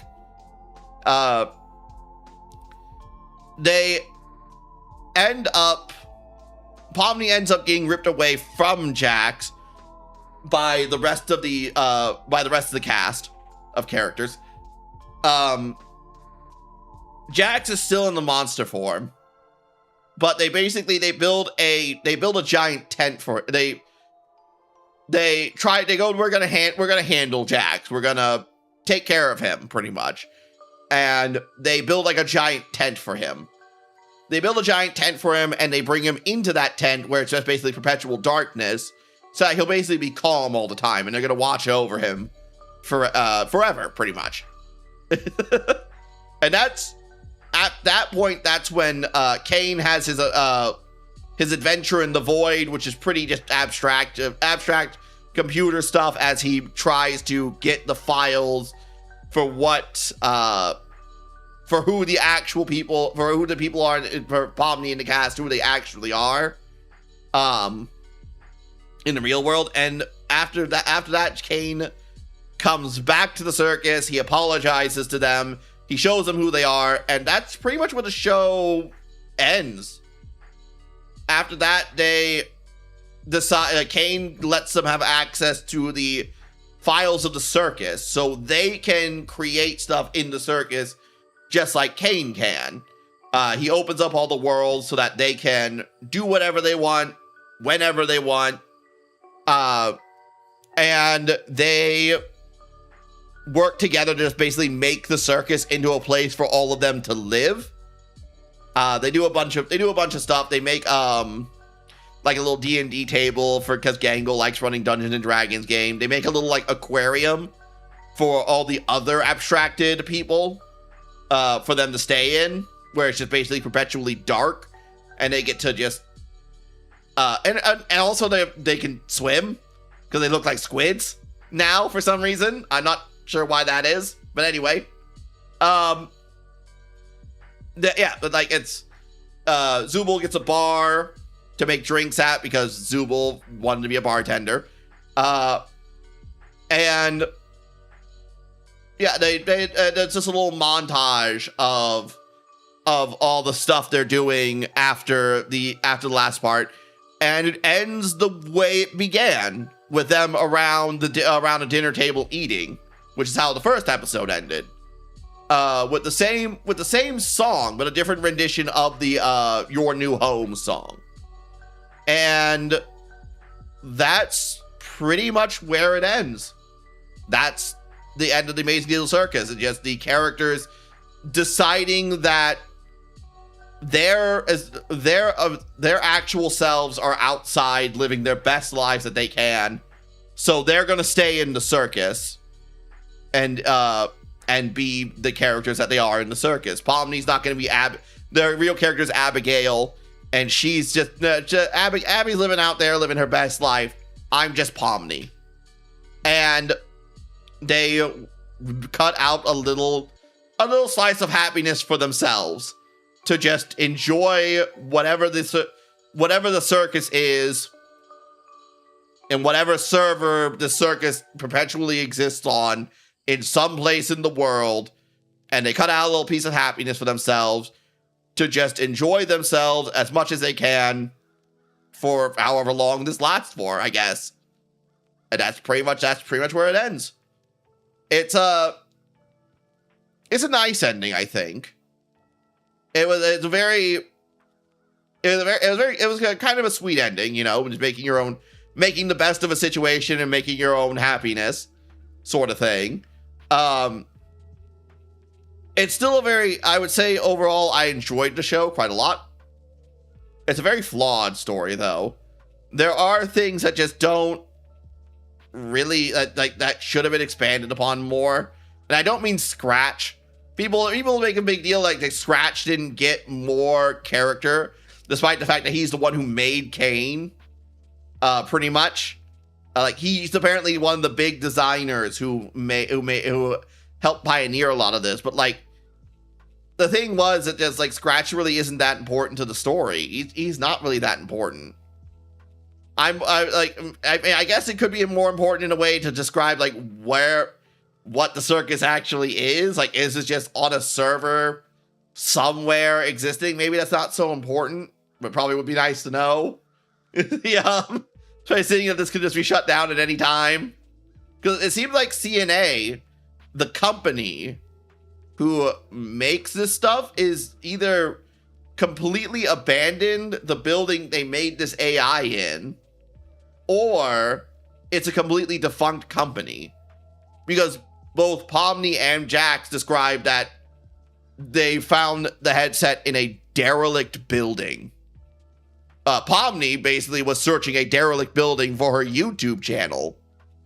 The little ghost hunting building exploration YouTube channel. Which is where she found the headset in the first place. So, like, is CNA a defunct company? That's probably one of the things I'm more curious. There are things in the background I'm very curious about. I don't know how important they are to the story. I'd say it's very debatable if they're really that necessary to know. But I would have liked to have known them. I definitely agree with people that I would have liked to have known more about Scratch and what was going on with all this. But I also feel like that could just be explained by the author later and doesn't have to be part, and is not very important to the show itself. One thing I do say is important to the show itself is pacing, because the last episode feels rushed as hell. Take a drink. What's the way to say it? The last episode being mainly about Jax, I think is a bit much. Especially since we have episodes where I feel like we could have done a lot of this character work, backstory stuff sooner, rather than trying to dovetail it at the end here. I do know that Gooseworks has said that Pomni and Jax are the main characters of this story, and all the everyone else is a side character. But fucking hell, for saying that both Pomni and Jax are the main character, Pomni barely gets anything. She's basically just our POV character to explore all the other characters. But she herself really doesn't have a whole lot going on, which is, I think, is a bit of a shame. I think the little jester deserved a little bit more. But it is how it is, I guess. It's not like Gooseworks wants to continue this fucking story anymore, because she's so fucking burnt out on all this shit. I will say one of the biggest problems with the show is not even the problem with the show in and of itself. It is a problem with indie creators making a larger project, I guess I would say. Gooseworks interacted with the audience of the show like you would interact with if you were just making animation shorts, which works fine when you're just making shorts and things like that, making short animations on the internet. When you're making a show, you really need to be more careful with your words, I think. Especially, like, it's, like, for instance, she did a lot of baiting theory stuff through, what should we call it? The 4chan, not the 4chan, the other fucking place, the other place that no one likes, Tumblr. That's the word I'm looking for. The Tumblr Ask Me Anything thing. She did people were sending her questions on that, and she was baiting like a lot of, which I guess is why people had the expectation that the story was going to be a lot bigger than it actually was. Because she kept baiting a lot of theory stuff that people were just crafting whole tons of theories on where the story was gonna go. Based on the things she was saying on Tumblr. And I was just like, man, and I'm just sitting here thinking about this all at the end now, going, man, that was probably a mistake. You really shouldn't have done that. Because it set expectations way too high, I think. Because like Scratch, for instance. There are so many theories about Scratch. People want to know so much about this man. And it's just like, and he's just not that important to the story that's being told. To the specific story being told here, he's irrelevant. He's irrelevant. He doesn't matter. But if you go on Tumblr and look at what Goose was saying about Scratch, it sounds like he's really important to the story. He sounds like he's really important to the story, but he's not really. I don't know. It seems like a mistake to me. Seems like maybe we should get a PR. Maybe Glitch needs to invest in some kind of PR team. Which, on the one hand, is probably necessary. On the other hand, makes me kind of sad, because on one hand, how dare. Because on one hand, pun didn't run, how dare you? Because on one hand, it can lead to very overwhelming moments for the creator, like with Gooseworks trying to interact with the community and the community freaking the fuck out over things, especially with how the distribution over the last episode of the Amazing Digital Circus and some other stupid bullcrap that popped up along the way, right? It could cause some problems. But on the other hand, a PR team just so impersonal. It's so corporate, isn't it? And like, the thing that's kind of nice about Glitch is that Glitch is an indie, even though they're successful and they're growing, they still have that indie feeling of authenticity about them, with the talks with the creators not only with the people who have made who made Glitch Productions, but also being able to talk to the creators, being able to talk to the voice actors and interact with them more so than any other production would ever fucking do. And it makes everything feel a lot more personal, you know? Not like personal, but personable. The personable is the word. Like a lot more human, a lot warmer and less sterilized. Which is kind of what PR teams do. They sterilize the fuck out of things to do non-committal statements on basically anything. It's terrible. It's terrible. I understand why they exist. I understand that it might be necessary, especially with what happened in the Goose Works. But man, it would be a shame. It would be a shame to see such a thing happen. You know? It would just be a crying shame. But yeah, that's pretty much all I have to say about the Amazing Digital Circus. If you haven't seen it, it's a pretty good show overall. Now the last episode's out, I would say go through and watch the whole thing. It'd only take you an afternoon to get through it. Like, it's not very long. And overall, I'd say it's a satisfying enough show, pretty memorable. In fact, it's been in my brain for a couple weeks now. After seeing the last episode in theaters, which is more than I can say about a lot of things. A lot of different shows and movies that I've seen that have just come and gone. This one's at least sticking around, like Murder Drones for me. So that's at the end of the day, that's got to count for something. At the end of the day, that counts for something. Still not Murder Drones though. God, I hope they make new Murder Drone stuff. How I sit here on my hands and knees praying, please, Lord, let there be more Murder Drones.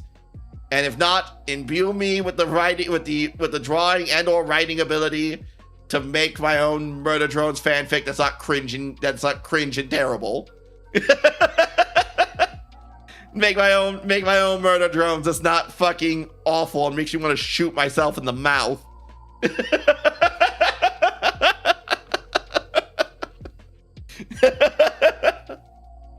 But yeah, you know, all in all, pretty good show, and I think you should give it a go. Now I don't know what I'm gonna watch. There's Gameoverse, which I've seen some of, and it doesn't really feel like my thing. Kind of like a couple of the other shows that I've seen going around. Lackadaisy still doesn't seems like that's on. That's gonna take forever to come out. And has anything come out for Lackadaisy? Let me see. Daisy. Has any news come out about that?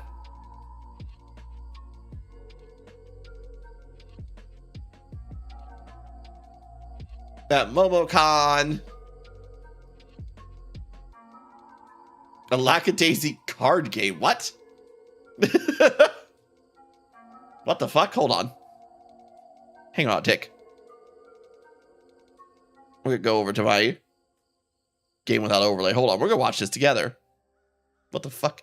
What the Lackadaisy card game? What the fuck? Hold on.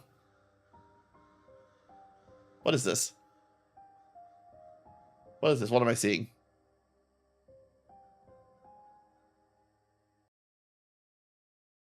That's enemy territory. What do you propose we do? Here we go. Try this again. Let's go east. East is where the booze is. That's enemy territory. What do you propose we do? Violence! Can't we buy our way out of this? I also concur violence.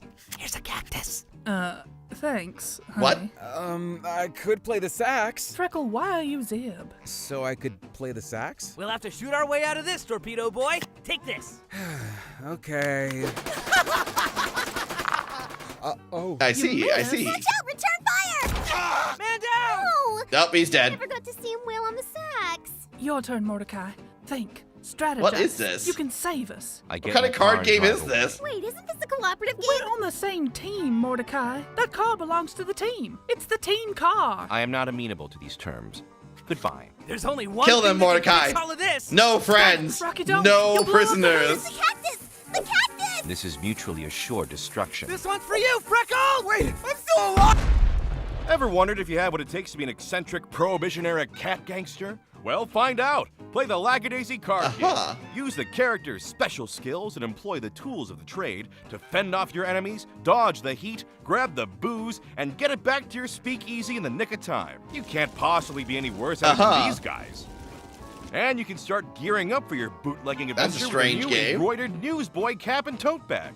Just the right size for bringing your crime friends along. Like the new Vtuber plush. Merchandising. Hey, I know a guy We who mustn't knows how to get forget us a deal. A Black Friday merchandising. deal, up to 40% off everything in the shop. Make your Black holiday Friday. pickup at Oh god, this was 6 months ago. What? That was 6 months ago? So it's just one video at MomoCon. Man, they have not. There's very little show things what's going on with this, which is too bad. I mean, they got picked up by Glitch. I know that they got picked up by Glitch Productions, but I've not heard anything since, and I'm really hoping that something comes of this, because again, the St. Louis Prohibition gangster animation with cats, I'm fucking down for. I'm down for this show. The pilot episode was really good. The pilot episode was really good. The little animated shorts they did with Mordecai's 2 years ago, and like it's so good. It was so good. I hope it's that and it's that and Gaslight District are probably the ones I most want to see. But I don't know. I have no idea what Glitch is going to do next, because we have 4 shows. We have 4 shows now. We're officially done with Murder Drones for now, and the Amazing Digital Circus, which are again like the 2 shows they started out with. They did Murder Drones first, but Amazing Digital Circus started in the middle where Murder Drones was in the middle of when Murder Drones was on. So and Murder Drones ended like a year ago, and now Amazing Digital Circus is over, and now as it stands, we have 4 shows. We have Gaslight Districts, Knights of Guinevere, Lackadaisy, and Gaslight District. Oh, did I say Gaslight District already or Gameverse? Whichever one I didn't say. Either Gameverse or Gaslight District. We have 4 with those 4 pilots going that have been many of them have been piloted show. Their pilots have been put out fucking ages ago. Several of them, their pilots have been put out like ages ago. Like Gameverse came out this year, but like Lackadaisy, Gaslight Districts, Knights of Guinevere, those came out years ago. It's probably gonna be Gameverse next, if I'm wagering money. But man, that'd fucking suck. That'd fucking suck if it was Gameverse. Not that I'm against Gameverse, mind you. Like it looks like it could be a fun show, but these other ones have been here for fucking ever, man. These other ones have been sitting in the fucking wings forever, waiting for them to go off. And if they get put on the back burner again for Gameverse, that'd fucking suck. Especially since like Gaslight District. Especially since the Gaslight District has been around for like, God, that's been around. That pilot also came out when Murder Drones was still going. So that's been around for a while. I think that is the oldest pilot for a show they haven't done yet on their platform. Is the Gaslight District. And it's also the other one that I'm more interested in. So I hope that one gets made next. I hope that one gets made next. And it'd be really cool. That'd be pretty cool if it did. But anyway, it's time to play some video games. I think it's time to switch over to some video games. Let us play Yu-Gi-Oh! I want to show my Gate Guardian deck. Let me change my categories.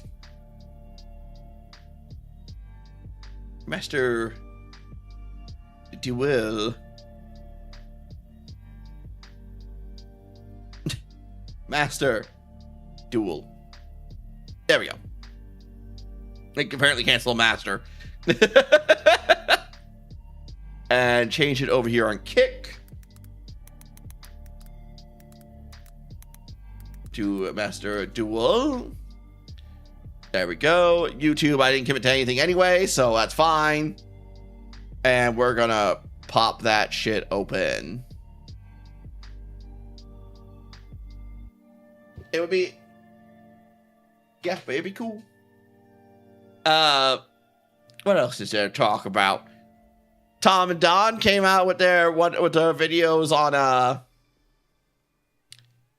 whatchamacallit, on tabletop games. If you haven't seen that one.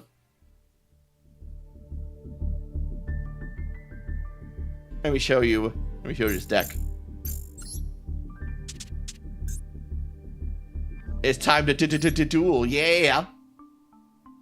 Here's my 60 card pile deck. And I think I want to change this a little bit. Stump the Magician's Girl. And the Shining Sark.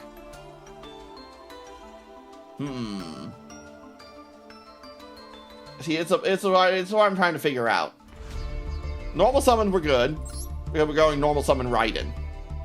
We're not going with any hand traps because we want pure fuel. We want pure engine.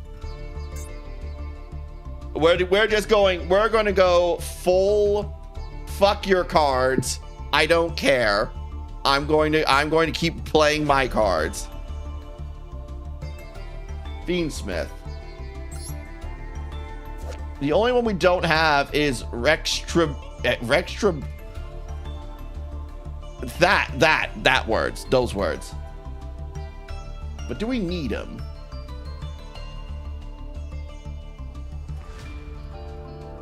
Decker extra deck to the graveyard. That's pretty good. And then here's the problem: we need to make room. There's another card that we need as well. It's a Link monster that's ultra rare. It's not Fiendsmith. It's a Fiend card. What is it? I know it exists. Here you are. Abao. That was it. This is the card that people run because it includes a Fiend monster, which then they use Fiendsmith cards to link into. Which is pretty good. Because you can special summon Lyle Dark Monster from the graveyard. You can destroy a card in the field. You can draw cards equal to the number of different monster types in the graveyard, which we have a fucking lot. And it's not bad. It actually would be a pretty good card to run. We'd have to make room for it, though, is the problem. It'd probably be better to drop Destrudo and the Link and the Synchro monsters. And Skull and Saruja, if we're gonna run this card. How dare you! But we need more ultra rare points. What we don't have is enough ultra rare points, which is tragic. How dare you! Which is the tragic part. We don't have enough ultra rare points because we need 9. We need 90. No, I think we only run one of each. So I think we only need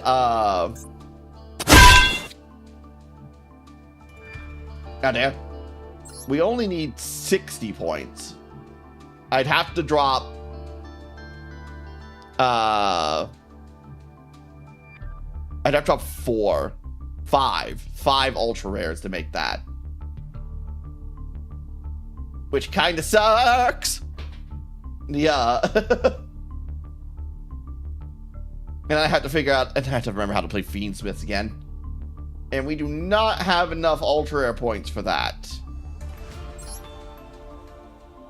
At most we get 20. Which kind of sucks.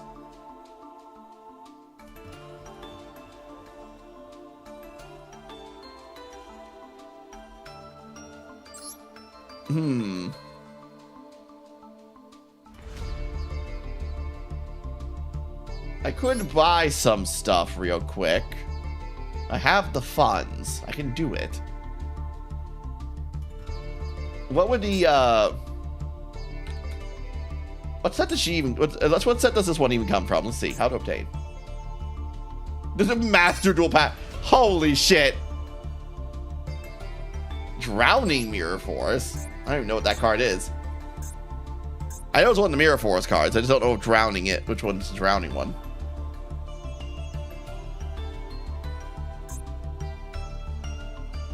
Mirror Force. Oh, right. We're looking for different monsters. Mirror Force. There's Storming Mirror Force, Dark Magician Mirror Force, Mirror Force Launcher. There are a lot more fucking Mirror Forces than I thought. Blazing Mirror Force, Quaking Mirror Force, Radiant Mirror Force. Yeah, here we go. Drowning Mirror Force. Shuffle all Dark Magician monsters in the deck. Oh, okay. That would be terrible in this deck. But if you want to play a fucking Mirror Force deck, I wonder if you can play a Mirror Force deck. I wonder if you could play one. That'd be kind of funny.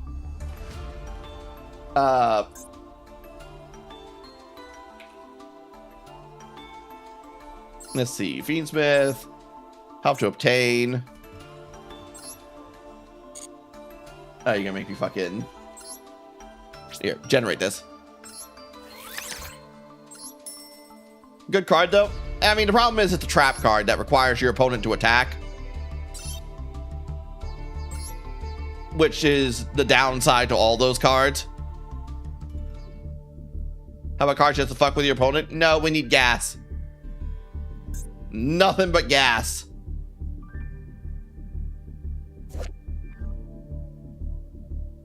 I mean, Necroquip is a card we get. Aerial Eater. It's also a level 6, which would be pretty good. I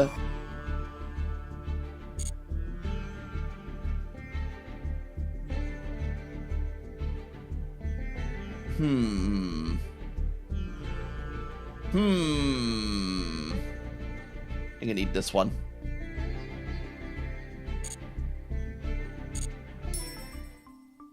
Let me pull up my thingy. All right, everyone look away. We're going to do something. Everyone look away. We're going to do something stupid. Everyone look away. Don't avert your gaze.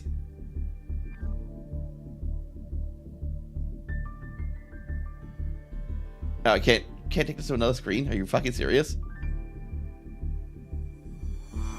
Well, I seem to have frozen it.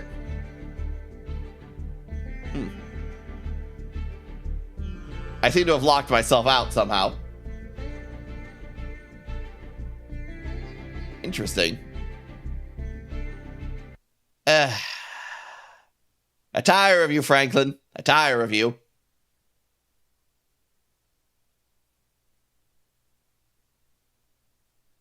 Try this again.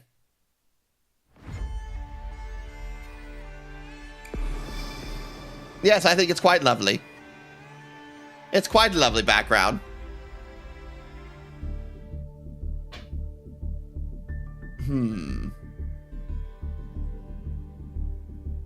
I guess we'll have to do it the other way. Where's my phone? You don't know if any of those icons are real. They all could be fake. Oh, there's my phone. It's on the floor for some reason. Why is it on the floor? I don't know. I don't remember dropping it.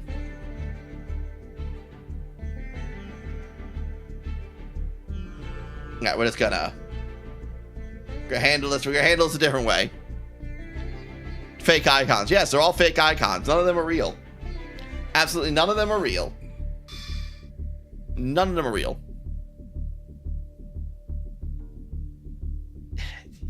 Franklin, you're this close. You're this close.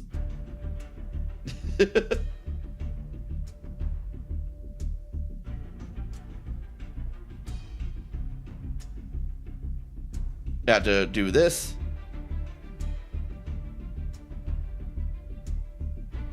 Oh, I have to cancel this. Hold on. Cassio came, not letting me do it from two different windows at the same time. Un momento.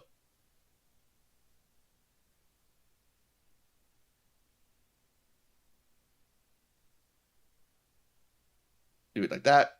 Not like that. Not like this. Do it like that. Who the fuck even are you? Who are you?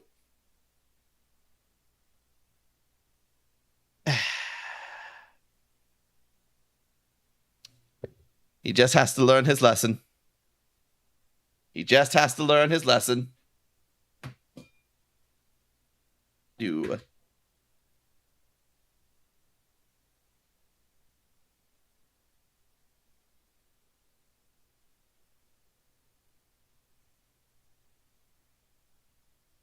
Let's do.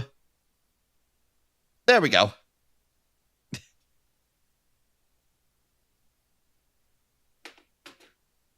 There we go. He will learn his lesson. He has been timed out for 8 hours. I'm tired of his shenanigans. I'm tired of him. Oh, is it locked because I fucking pushed that one off the screen? I closed the entire fucking... That's weird. Dang, he's pissing me off. Everyone likes to get too friendly, too frisky, and they start going, I give you guys a bunch of leash. I give you guys a bunch of leash to just, start doing things, and so everything's gonna be fine, and so it's gotta be fine to keep going, right? But no, you're pushing things too far. Let's do it like this. We're gonna do it like this. Off in the corner where you can't see anything.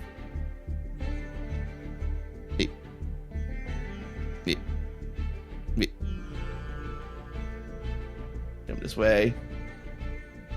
Come this way. There we go. Like that. And we're gonna go. And then we go.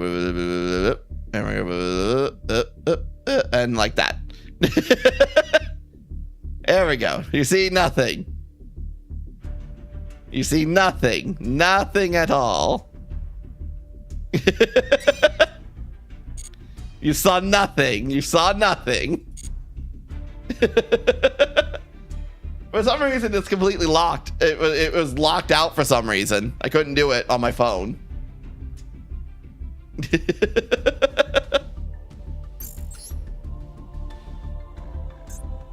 What are you talking about, Queen? There was nothing there. Nothing at all. Now, where is those silly packs?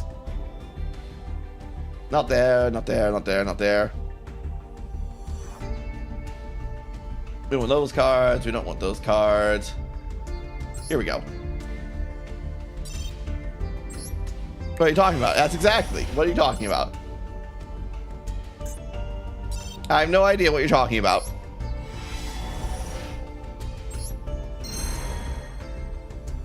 Dragon Master Magia, what? So how is this even part of the set?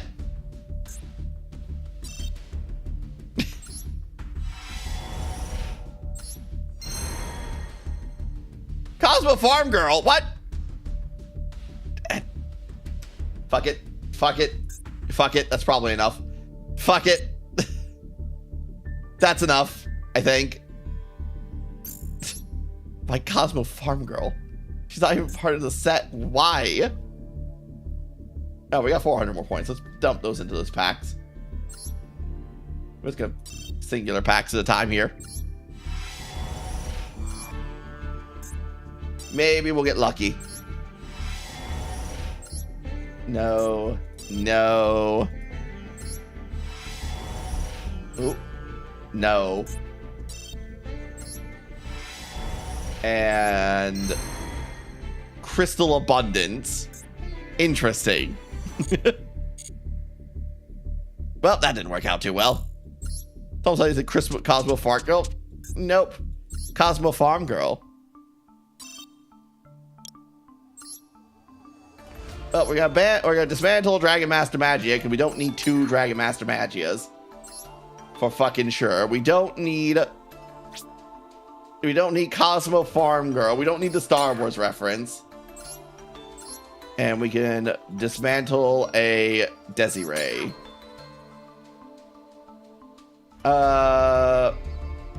Unfortunately, even though we got Aerial Eater, we didn't get enough of what we're looking for. We still need 2 more. But if we get one from this Punishment Dragon, and I think I'll break down a Curious. I think I'll break down a Curious. I don't think you need more than 2 Curious. No, more than 1 Curious in your deck. I don't think we need more than 1. I don't think we'll ever need more than 1. So yeah, that was worth it, except for all the ways it wasn't. That wasn't a colossal waste of $30. All right, so generate this card. Oh, hey, it made a Royal Rare. That's pretty cool. An Bow. Generate this card. There we go. Gato!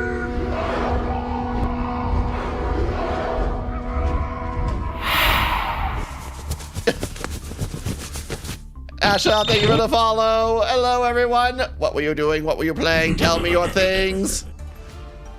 Tell me your things. The, Stinky Squad Raid. It's Stinky Squad Raid. Let me do shout out. It didn't do the shout out, so let me make sure it does shout out properly. Kato. There we go. Stinky Squad Raid. What were you doing? What were you up to? You were playing Super Mario Bros. Super Mario Bros. Oh, how did it go? How did the charity go? We're playing Yu-Gi-Oh! I did talk about my little medical procedure. We talked about the amazing digital circus. Now we're playing Yu-Gi-Oh! And I'm figuring out how I'm gonna make this pile deck more pile-y. I think we're going to drop Destrudo. Hydrate? I will hydrate.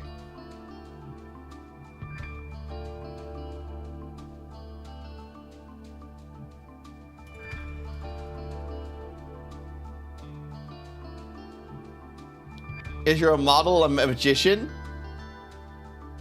No, but I can do magic. Observe.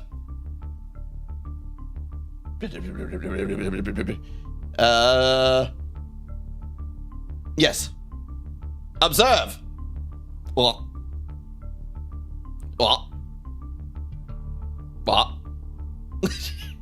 I can also do this. Ta-da!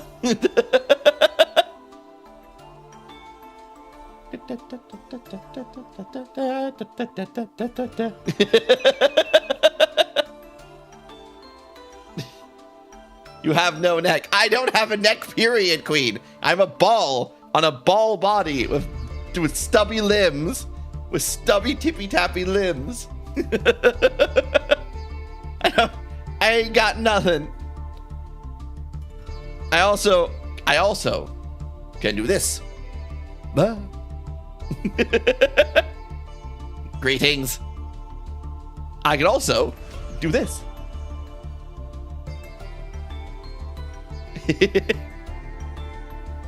I don't use these buttons enough. Whee! Ah, I'm being bonked. I'm dizzy. I'm dizzy. Can't believe. I can't believe. comes from a charity event and bonks me on the head. Can't believe. Get rid of that card.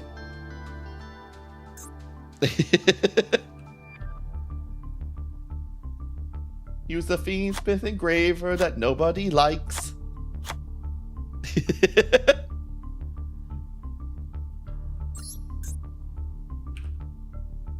I don't know how to Fiendsmith though.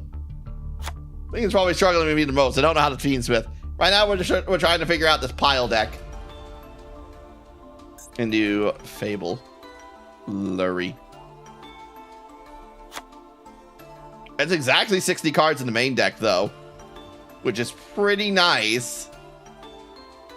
We have just precisely enough space to run it, which is pretty good. Deck pile. We are piling this fucking deck. This deck is being piled.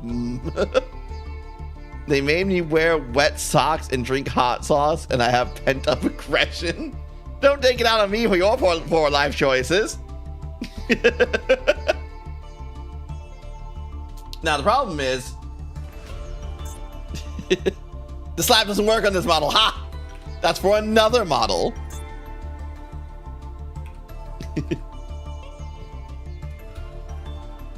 We have 1, 2, and that already fills up our fucking spots. Drop Scroll Dread.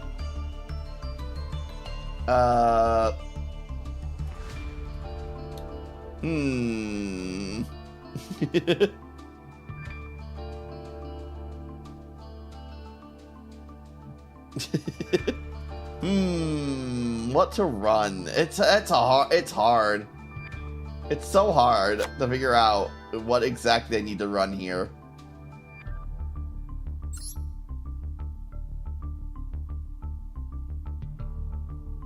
Yeah, we can make.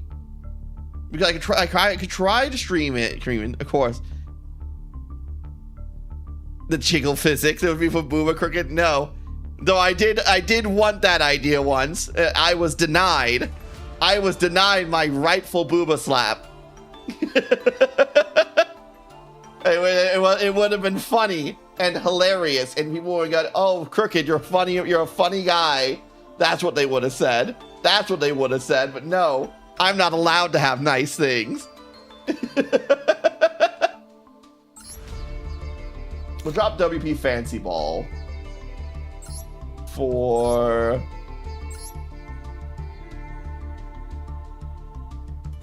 I think we'll go for Rick Stremedes. Oh, but we don't have Albao. How's Piper? Piper's good.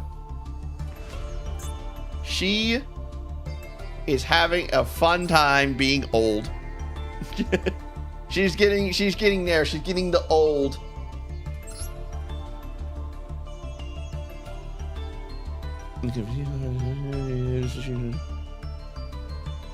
Card and send 1 light fee monster from your next deck. Oh, I guess we don't really need this card.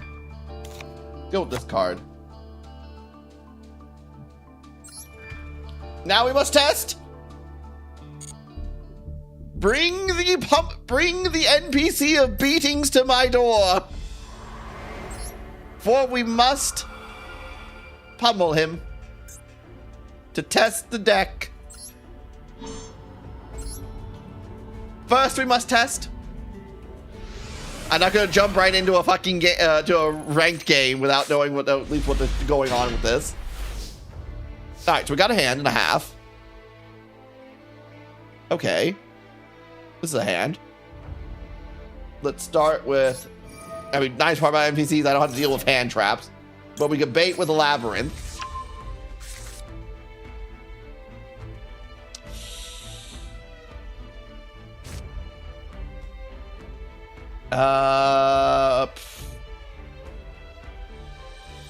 This is a hard one. Because I have Emseti here. Emseti I can send off to add 1 King Sarcophagus and then draw a card, which is really good. But if I do that, I need to send it with a card. What card to send? If I send it without Raiden, if I send it with Raiden, then I can't use Raiden's effect to mill 2 cards from my deck. To send 2 cards from my deck, top of my deck to the graveyard. If I do a Lure Dance, then I lose out on adding an Allure Queen to my deck. From my deck to my hand, which can be pretty useful. And I also lose out on 2 Fiendsmith. I lose out on my Labyrinth cards if I use one of these. I can always lose one and just try to bank on getting another Gate Guardian card later. All right, let's do that.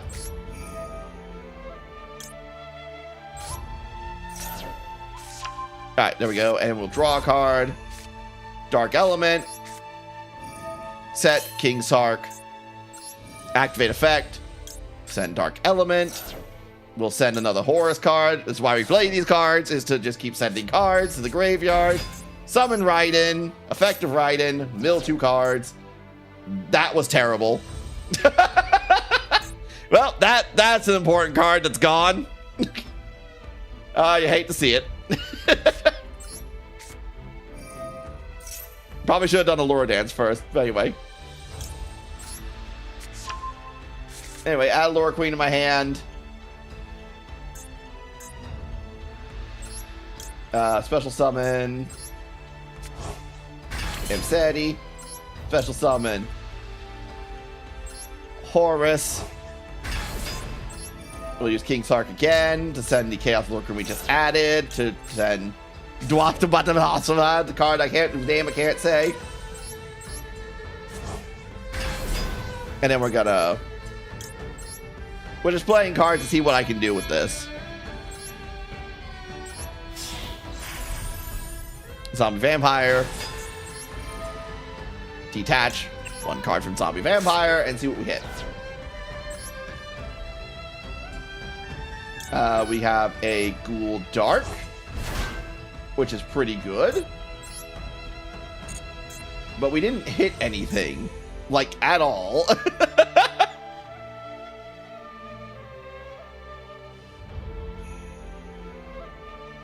No, we hit Fiendsmith in Paradise, which is pretty good. Can we special summon a Fiendsmith monster from our deck or extra deck, but it's on our opponent's turn. So they've mainly been hitting a bunch of fucking dead cards, which is kind of surprising because we play a lot of cards we can hit.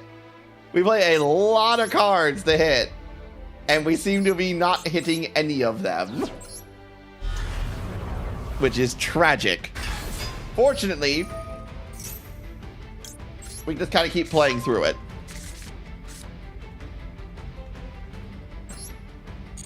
No, we don't want to do that. We want to do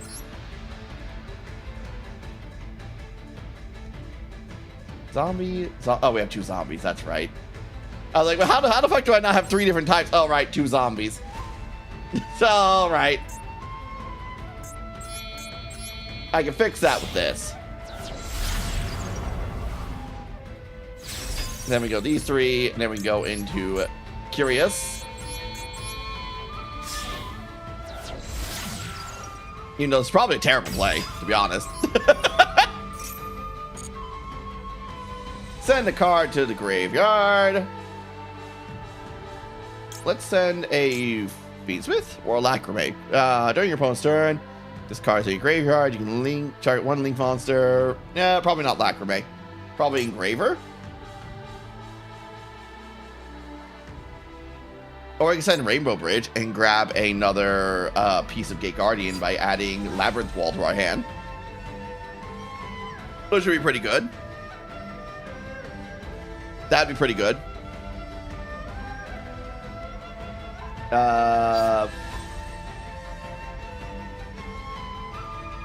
Yes, add Rainbow Bridge. Let's send Rainbow Bridge.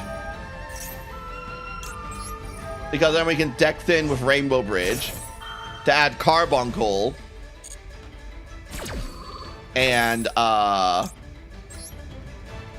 Carbuncle. We can add Labyrinth Wall Shadow to do 2 Labyrinth effects. or we can go into Wedju Temple and get Millennium cards, which is also pretty good. It's also pretty good. It's hard to say. I think I'm going to go Labyrinth Wall Shadow. And then see what I hit on Curious. Could have been better. We did hit another one of the cards that we need to hit, which is insane that we run multiple copies of those cards, and yet now we only hit them once. All right. Labyrinth Wall Shadow. Use its effect to set Kazajan. And then we'll use Allure Queen to send Labyrinth Wall Shadow to special summon Chaos Allure Queen. All right. And then... Whoa, if I want, I can send him to the graveyard. No, that wouldn't help me. I'm trying to think of like a way to send it to the graveyard, but that wouldn't really help me. So instead we'll do Labyrinth Wall Shadow again. Use its effect because the field spell card is a soft once per turn, not a hard once per turn, which is very important. It's a very important distinction.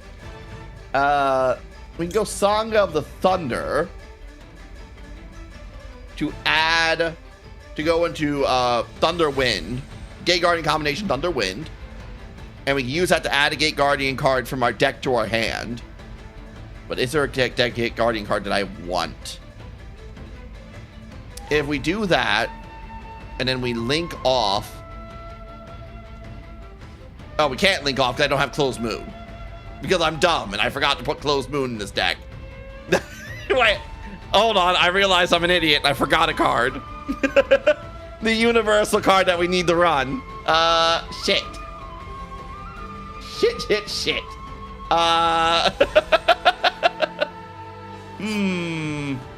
That's not good. That's not good at all. Then Suijin it is. See, this is why we're testing. This is why we're testing. Is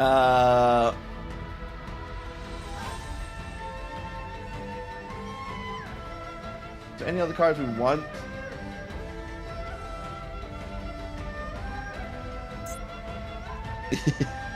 Hi, Silver. Not Pookie.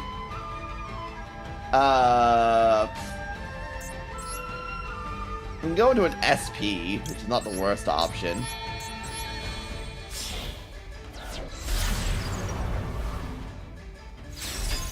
No effective SP. Set board. We'll keep those down for now. Because we have Carbuncle in our hand, so we have a negate. So at the end of the day, we have 2 Spell and Trap negates, an Interruption with SP Little Knight, and then we can activate Gaze of Timaeus for a Dark Paladin. For a Red Eyes Dark Dragoon. And we do this, and we do that.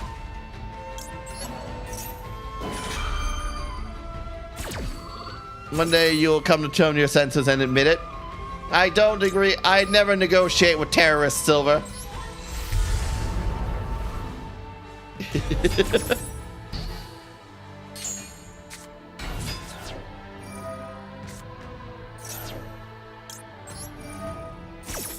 You're terrorizing me. That counts. And then use the 2 Spell and Trap negates to basically brick their hand. So with NPC, doesn't really matter.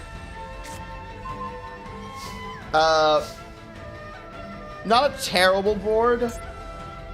We definitely could have hit a lot more cards.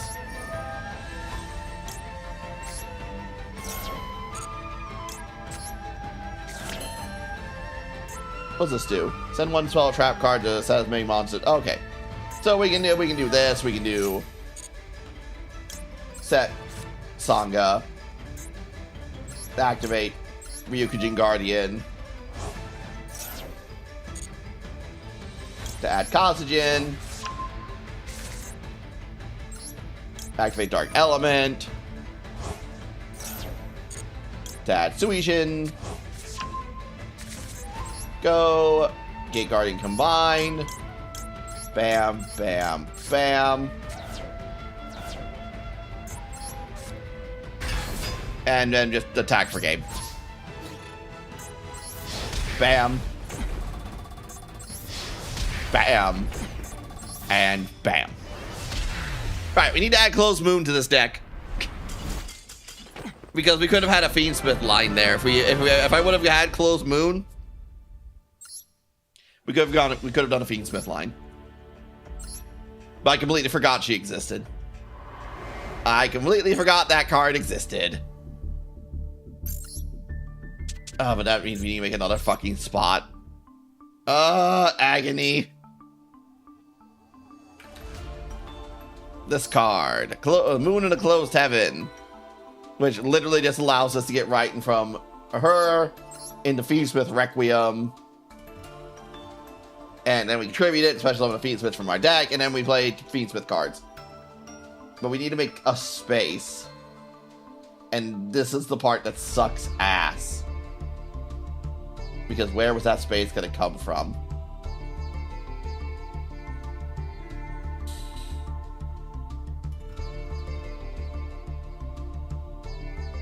I'm literally, I'm stuck.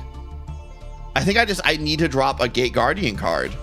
I would need to drop Gate Guardian combined. Which breaks my fucking heart to do that. Maybe just drop the Dark Magician cards and go full into the Fiendsmith cards.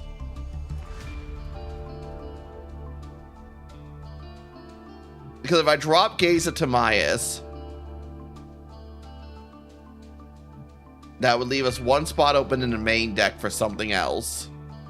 Which I'd probably just bump up one of the other Gate Guardian cards. So that we could hit it more often. Or probably just bump up the Allura Queen Dance. We could the Allura Dance because we do need more Allura Queens. God, but it's so easy to get into. God, it's so fucking easy to get into, though. It's so easy to go. Emseti, Dark Magician of Destruction. Grab Gaze of Timaeus. Set Gaze of Timaeus. And then go Red Ice Dark Dragoon. And it's just a Red Ice Dragoon. It's a good card. I mean, it's not the powerhouse it used to be, but it's still an incredibly good Towers monster that's unaffected by card effects. And can just pop a card on the field. It can negate card effects by discarding a card from your hand. It's a good, solid monster. But it's probably not worth it. I'm agonizing over this. It's probably not worth it. We'll try it without it. We'll go this. One more of this card. And we'll add one more Fiendsmith card.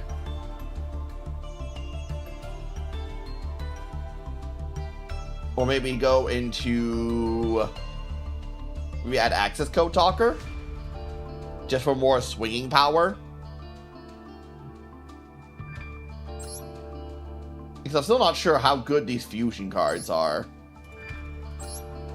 Because we have Fiendsmith, we have this guy, for instance. I don't even know if people run this guy. I'm pretty sure no one runs this guy.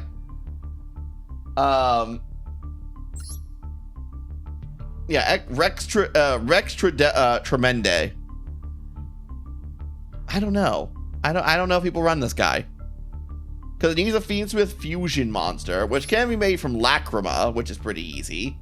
Lacrima is a pretty easy way to get into this guy, because you just do that, Lacrima, and then take a Link monster, which is, any of your Fiendsmith Link monsters, or any of the other Link monsters we have, like Curious, and just go into Rex Tremende, which gives us a better option to go for than SP Little Knight, I think.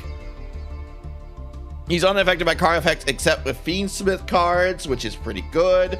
While he's equipped with a Fiendsmith Fiendsmith equip card, which is, any of our link monsters like Sequence or Requiem can equip to him, which is pretty nice. What else can he do? If this card is fusion, somebody discard one card and send one Light Fiend monster from your deck to the graveyard, deck or extra deck to the graveyard.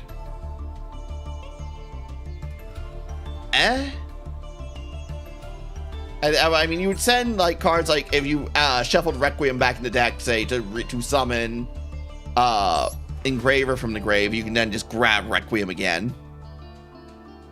Send Requiem to the graveyard, then target one Light Fiend monster because of Requiem from the graveyard and equip this card to that, which then makes him being unaffected by card effects alive. So that's pretty nice. But that's kind of an effect. You get 600 attack points for it. Or you could do Sequence and target himself, and then he's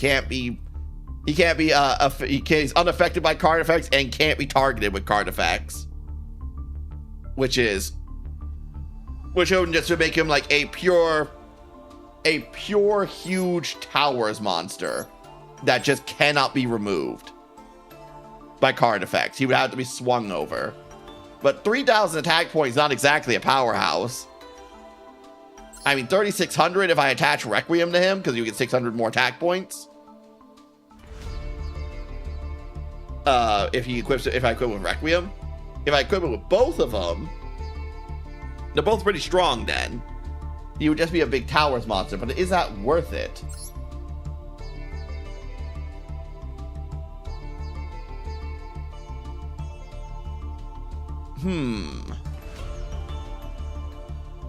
I just have no fracking clue.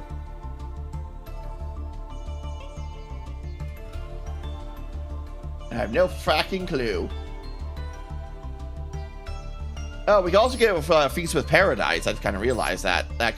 This card can be banished from the graveyard. We can send a Feast with monster from extra deck, so we can send Requiem and Sequence in one turn. We can go Rextradamus, send Requiem, equip Requiem, get 3,600 attack points, and then he's live with his equip effect.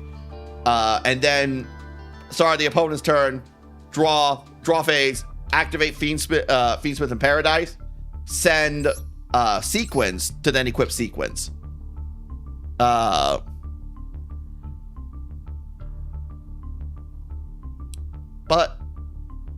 I can't do it during the opponent's turn, so maybe not. But again, is that good? I mean, then there's Desiree. But this requires 2 Light Fiend monsters to make. And we are short on Light Fiend monsters in this deck. But we can get access to it pretty easy, though. To quite a few pretty easy.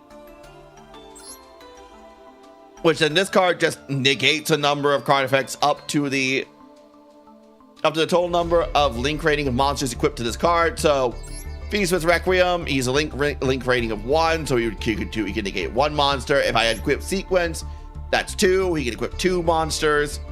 If I do, say, Fiendsmith Agnum Day, he would be able to do 3.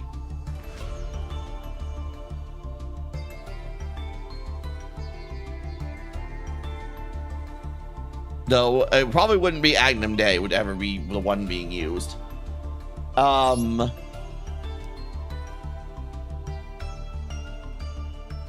it's kind of hard to say. It's really hard. Probably Desiree would probably be the better one out of, because Rextramende just kind of gives us a big towers monster, but it requires a bit of setup to get that going.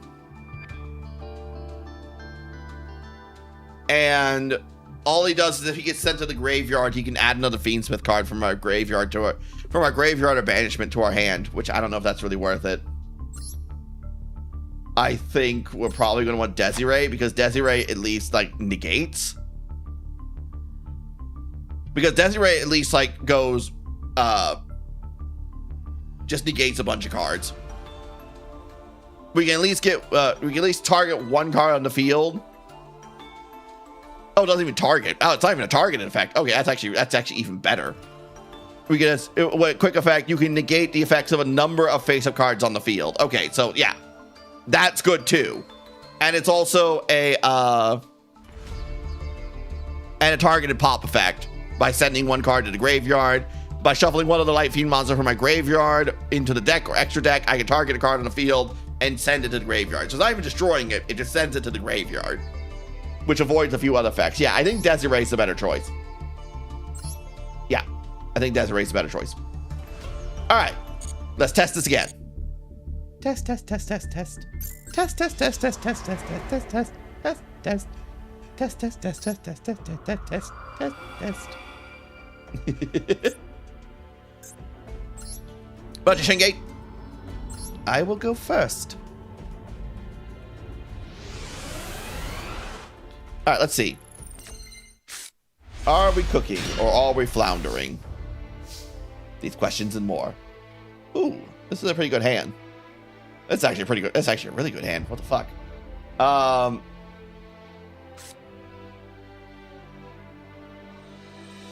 Start with Golem. Set Golem. Golem effect. We'll just take 2,000 damage and summon Golem. Add Wedge Temple. Golems are bait. We'd summon Golem to see if we can get any hits. We have no... Well, we can get a Gate Guardian card, so we can use Wedge Temple. Alright, so if we didn't get any reaction with that, we then would go Emseti. Emseti, send double attack Wind and Thunder to add King Sark and draw a card, which gets us happy, which makes me pretty happy. And then we'd start doing King Sark stuff. We start sending cards from our hand to the graveyard to send more cards to the graveyard. Now, we don't need to worry about summoning more because we already have 3. We already have all of our horse cards in the graveyard. The main 3 we care about. We can then go activate double attack. Add Kazajan to our hand. I always feel like Kazajan's the best one to start with. Go Wedge Temple. Activate Wedge Temple. We'll set Kazajan on the field, which now puts one of our Gate Guardian cards on the field. So now instead of being able to just do combined Gate Guardian, we can now do any of the Gate Guardian combinations as long as we get the other combination piece on the field. It opens us up a bit more, which is why I do like running the Millennium cards with the Wedge Temple, because it lets us be a bit more flexible with what Gate Guardian cards we can do. And we have a Sengenjin for later in case we need it. Let's go Magician Soul. Magician Soul, special summon this card. Send... We don't have a lot of choices. I don't want to draw this card. I'm pretty sure the card can... Yeah, send Allure Queen. So we don't draw her. Use his effect, send Wedge Temple. And Walls and the Walls. We don't need this card. Draw 2. Oh, that's not bad. That's not bad.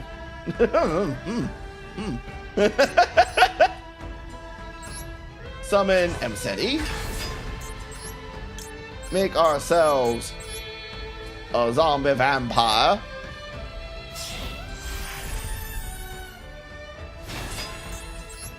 Activate the effect of the zombie vampire. Ooh. We got right. Good hit. Fiendsmith Track got sent to the graveyard. Prey of Jirai Gumo got sent to the graveyard too. 2 pretty good cards to be in the graveyard. And we had double attack Wind and Thunder, which would be good, but we already used it, so we don't need to worry about that.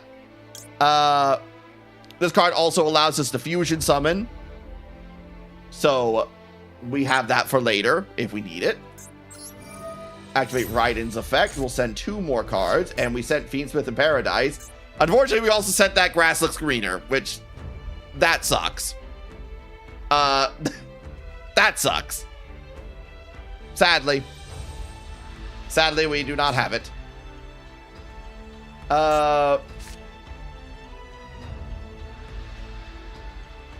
Unfortunately, we can't use Fiendsmith Engraver's effect anymore, though, which kind of sucks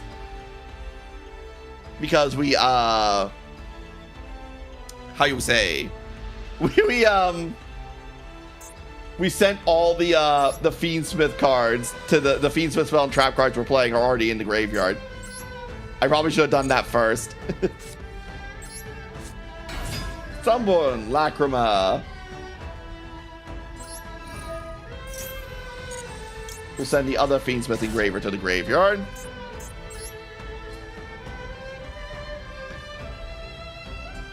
And we'll start doing Fiendsmith plays, I suppose.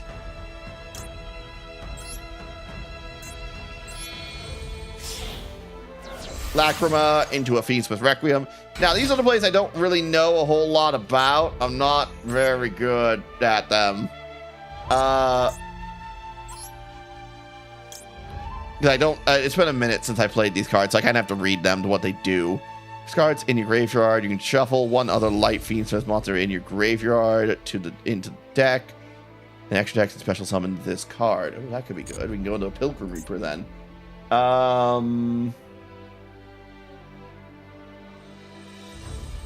Oh, we can shuffle the Lacrima back into the deck.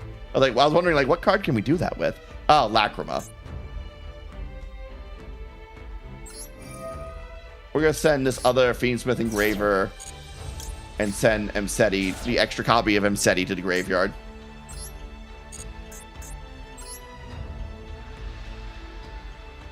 What should we do about this? What are we doing?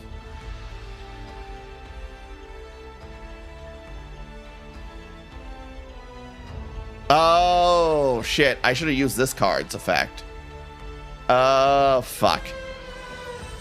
Because I could have sent Requiem, Graveyard, Fiendsmith Engraver from my hand to the field, overlay into Pilgrim Reaper. Pilgrim Reaper use its effect to mill more cards. Send the other special summon the other Engraver by shuffling Requiem back into the deck to summon it to the field, and then I could have gone the Fiendsmith sequence. That would have been smarter. That was the play to do. I did this wrong. But the deck is pretty good. Because we have a lot of gas. We have gas for days. Anyway, we'll shuffle the Lacrima back into the deck.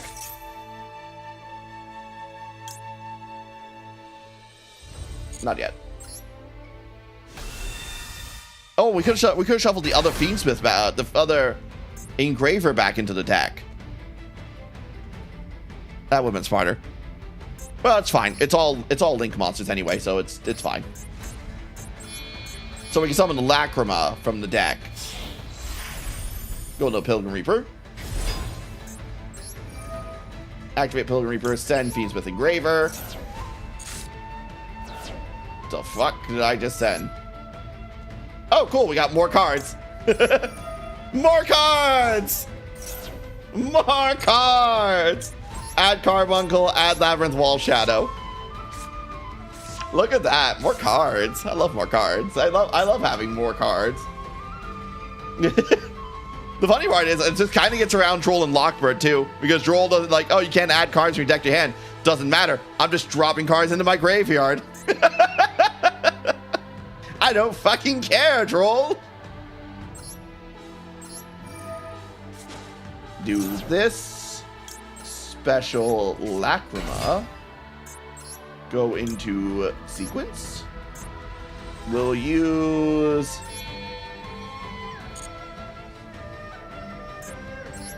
we have to use Lacrima. This has to be one of our cards. What would be the other card that'd be good to use?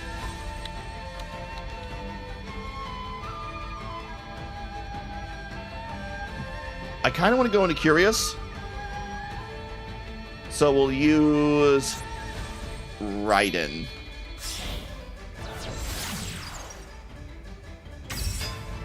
We need another dark monster, but I will keep that. right there. All right, so we have in our graveyard. Let me choose from the graveyard back into the deck. What we have in our graveyard, we can go into a. I think we can go into a what should we call it? Oh, we can go straight into Desiree.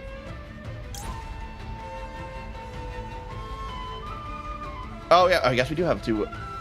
We have one. Oh yeah, we have 1, 2. We have 2 light fiends in our graveyard right now. So we can just go straight into Desiree. That's pretty hot.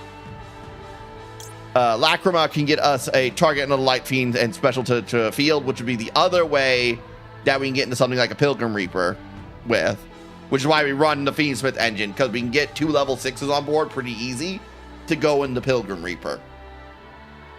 But I think at this point we would want to go for Fiendsmith Desiree, send Engraver, send Requiem, send Lacrima.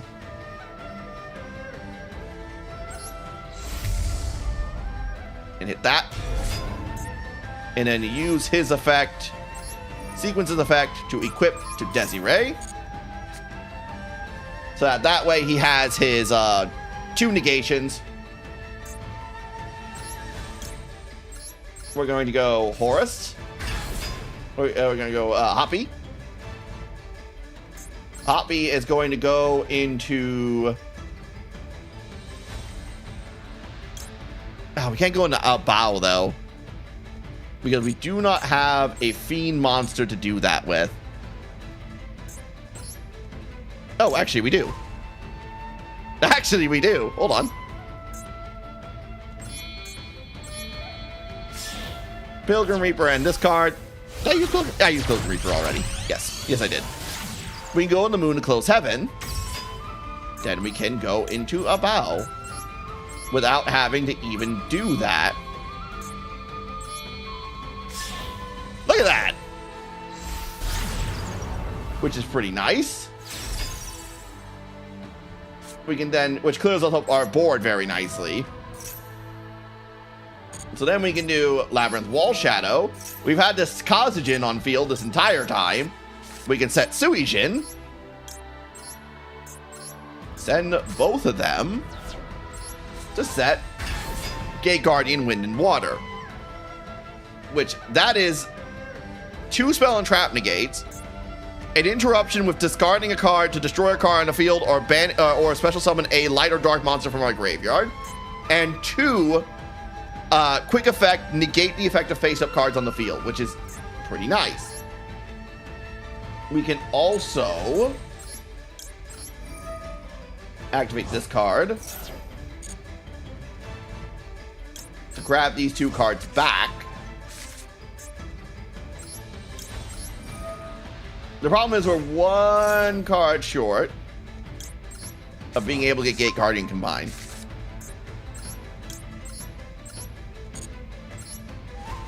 We can go into a can't bring this guy out though for funsies.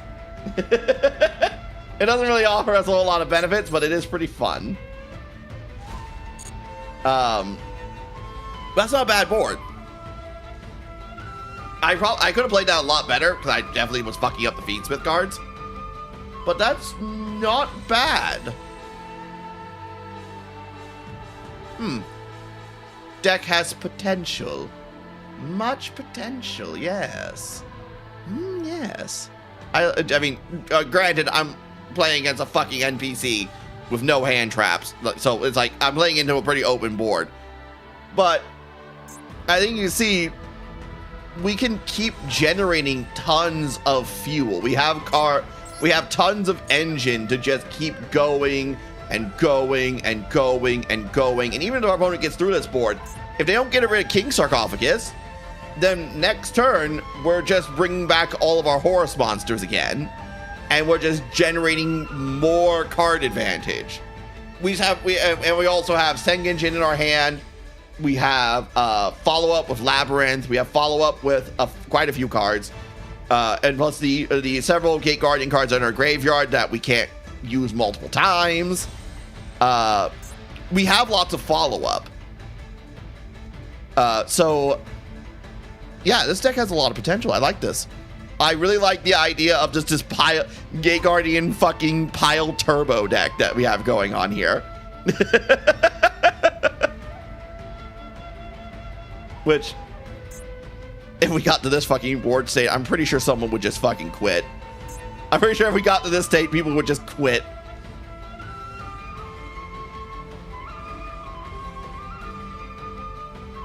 Oh, cool. So if another card I control leaves my opponent's card effect, while those cards in your main monster zone, you can draw a number of cards equal to the number of monsters with different names in your main monster zone. So I would draw 3 cards. That's pretty cool. That's nifty too. And also, yeah, and also we have interruption with the King Sark, because King Sark, if someone tries to battle our Horus tries to battle while we have if someone tries to battle one of our Horus monsters while we have this card in the field, though it's unlikely that someone will do that. But it could. They could always forget. It could also be a Tempai situation where they fucking run into Labyrinth Wall Shadow, which was the funniest shit in the world. It was I was playing against Tempai of Gate Guardian, and they summoned out, they swept the board, but they didn't get rid of Labyrinth Wall Shadow. They just got rid of all the monsters, right? They summoned their Tenpai monster, and they go to swing in the battle phase, right? And then they're like, I can't attack. Why can't I attack? Because I was wondering why he wasn't attacking. I was like, what the hell's going on? We both forgot Labyrinth Wall Shadow is a floodgate card. And monsters that cannot attack the turn they are summoned except if their original levels is 5 or higher. All the Tenpai monsters start at level 4. They need to attack with level 4 monsters to then synchro in the battle phase into bigger monsters to keep swinging in that same battle phase.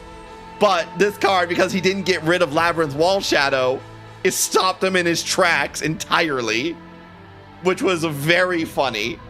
It was a very amusing day for me. It was a very funny day for me. But I think that's all I think that's all I'm gonna do for tonight with this game. I just wanted to mess around a bit and test this new deck idea out. I wasn't trying to do anything too in depth. Next time we play, we'll do more, because I do have a bunch of decks that I do want to play.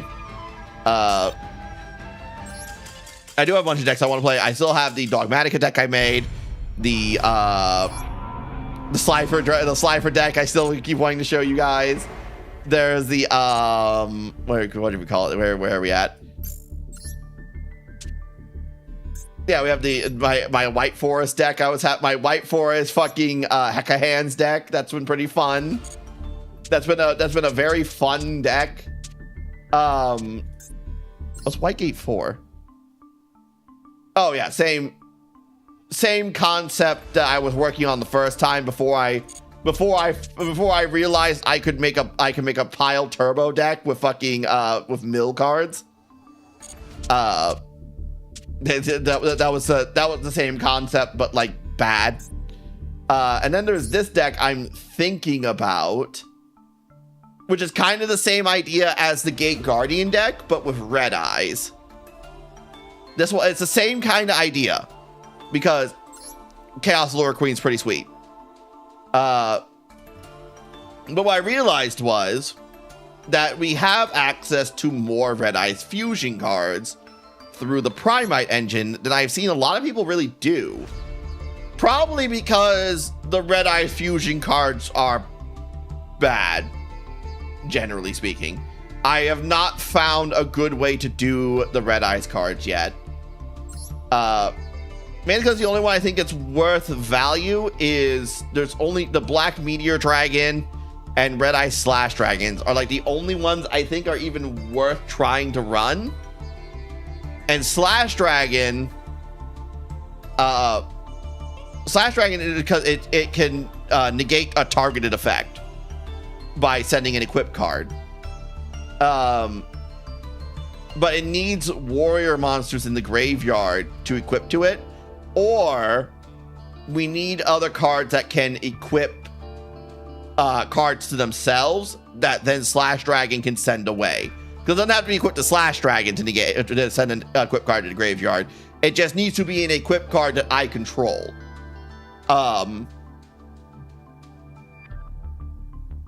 And it also special summons cards from the graveyard that were equipped to this card onto my side of the field, which is pretty nice. So I kind of had an idea with that because I realized with the Primite engine you can get Primite Fusion if we banish it, which then Primite Fusion allows us to fusion summon for any Dragon Fusion monster as long as we include a normal monster. As long as we include a normal monster, we can fuse for whatever we want. So my idea was to get Red Eyes out in the field as fast as possible and use it as fusion material for either Red Eyes fusion monsters or other fusion Dragon Fusion monsters that have generic requirements, such as there are a couple that were interesting. Fusion, where are the types? Here we are. Dragon. There were a couple that were interesting. Where are they? Not that one, not that one. I mean, this one actually would not be a bad one, but that's, where are you? They're like, there's the Dragon Maids, for instance, was something I was looking at because they have some milling power and you could fuse with Primite Fusion using a Red Eyes monster to go for cards like House Dragon Maid or Dragon Maid Shio, who only needs a level 5 or higher dragon monster and a Dragon Maid monster to make it, which Red Eyes is a level 7 dragon monster, which are pretty decent cards overall. There's also Lubellion. There's also some Albaz monsters that can be something like that, like Lubellion, because it just needs a dark monster and a Fallen of Albaz.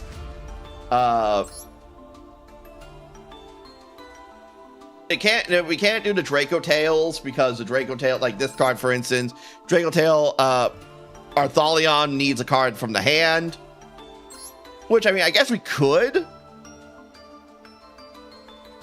No, it has to be from field, graveyard, or banishment. Yeah, there's also Magic Dragon, which is also an option because it just needs a normal monster to make it. Because it can pop all cards if we grab if we target a normal monster or a Magic monster, we destroy all monsters of the same attribute, which dark is a pretty generic attribute. A lot of cards are dark cards in this game, so that's not a bad card. And your opponent cannot activate card effects when you summon this card. So I've been looking through and like trying to think of like using Red Eyes with like a Dragon Fusion Turbo kind of deck. Red Eyes specifically because I do want to utilize the Red Eyes monsters. But man, Red Eyes really needs better fusion monsters. All of his fusion monsters are fucking awful. And like I'm sitting here just going, man, I fucking thinking about just changing it over to Blue Eyes at this point. Because I can't even think, but Blue Eyes doesn't really have any fucking fusion monsters either. Blue Eyes really has no fusion monsters either, so it's even worse. So, but like, I was like, oh, god damn. Oh, it's pain, Pecco. It's pain, Pecco.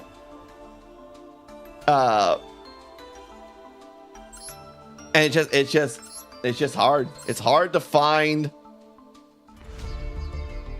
I mean, first the Dragon Lords is an option, but we'd have to have 3 normal monsters, and even with Primites, getting 3 normal monsters out in the field is pretty fucking hard. Which, I mean, again, he's not bad. Once on the field, he destroys, when a spell and trap card is activated, you can destroy all spell and trap cards on the field. And he's unaffected by monster effects, which is not bad. Not great, but not bad. Unfortunately, we can't Titanic Clad because Red Eyes is 2,400 attack points, not 2,500. And we can't Albion Branded Dragon. So we are limited in some ways with that, but like it's just what I'm trying to figure out. I've been sitting here scratching my chin, really just trying to figure out how to abuse Primite Fusion.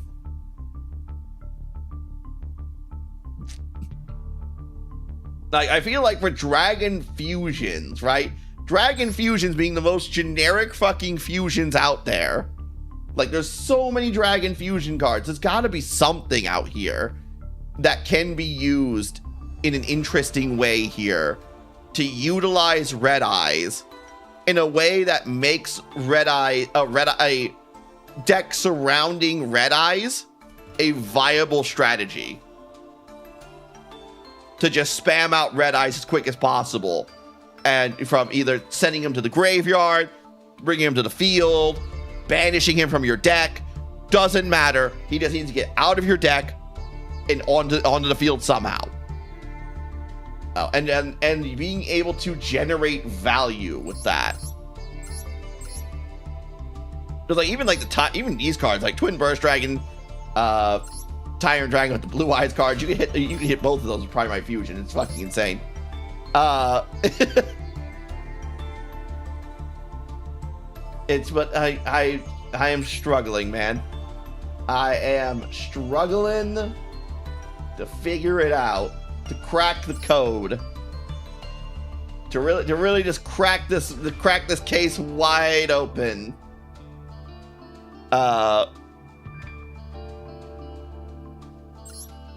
And I just can't. But I'll figure it out eventually. That I'll send it all to fucking Yu-Gi-Oh channels and go, we've broken Red Eyes and this deck is really amazing and you guys gotta try it. And then I can fucking steal all their ideas, one or the other. I'm not picky. I mean, because Chaos Star Source is the card we can also do too, because it just requires a light or dark dragon monster, high, and then and one dragon monster, high.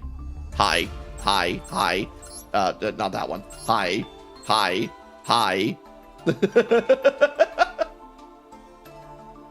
So, yeah, but food for thought, something to think about.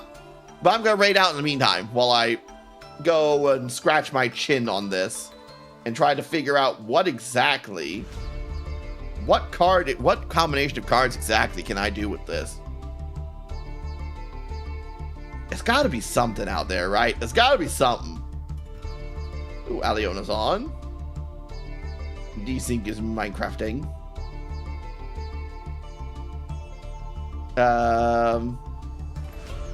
Panther's on.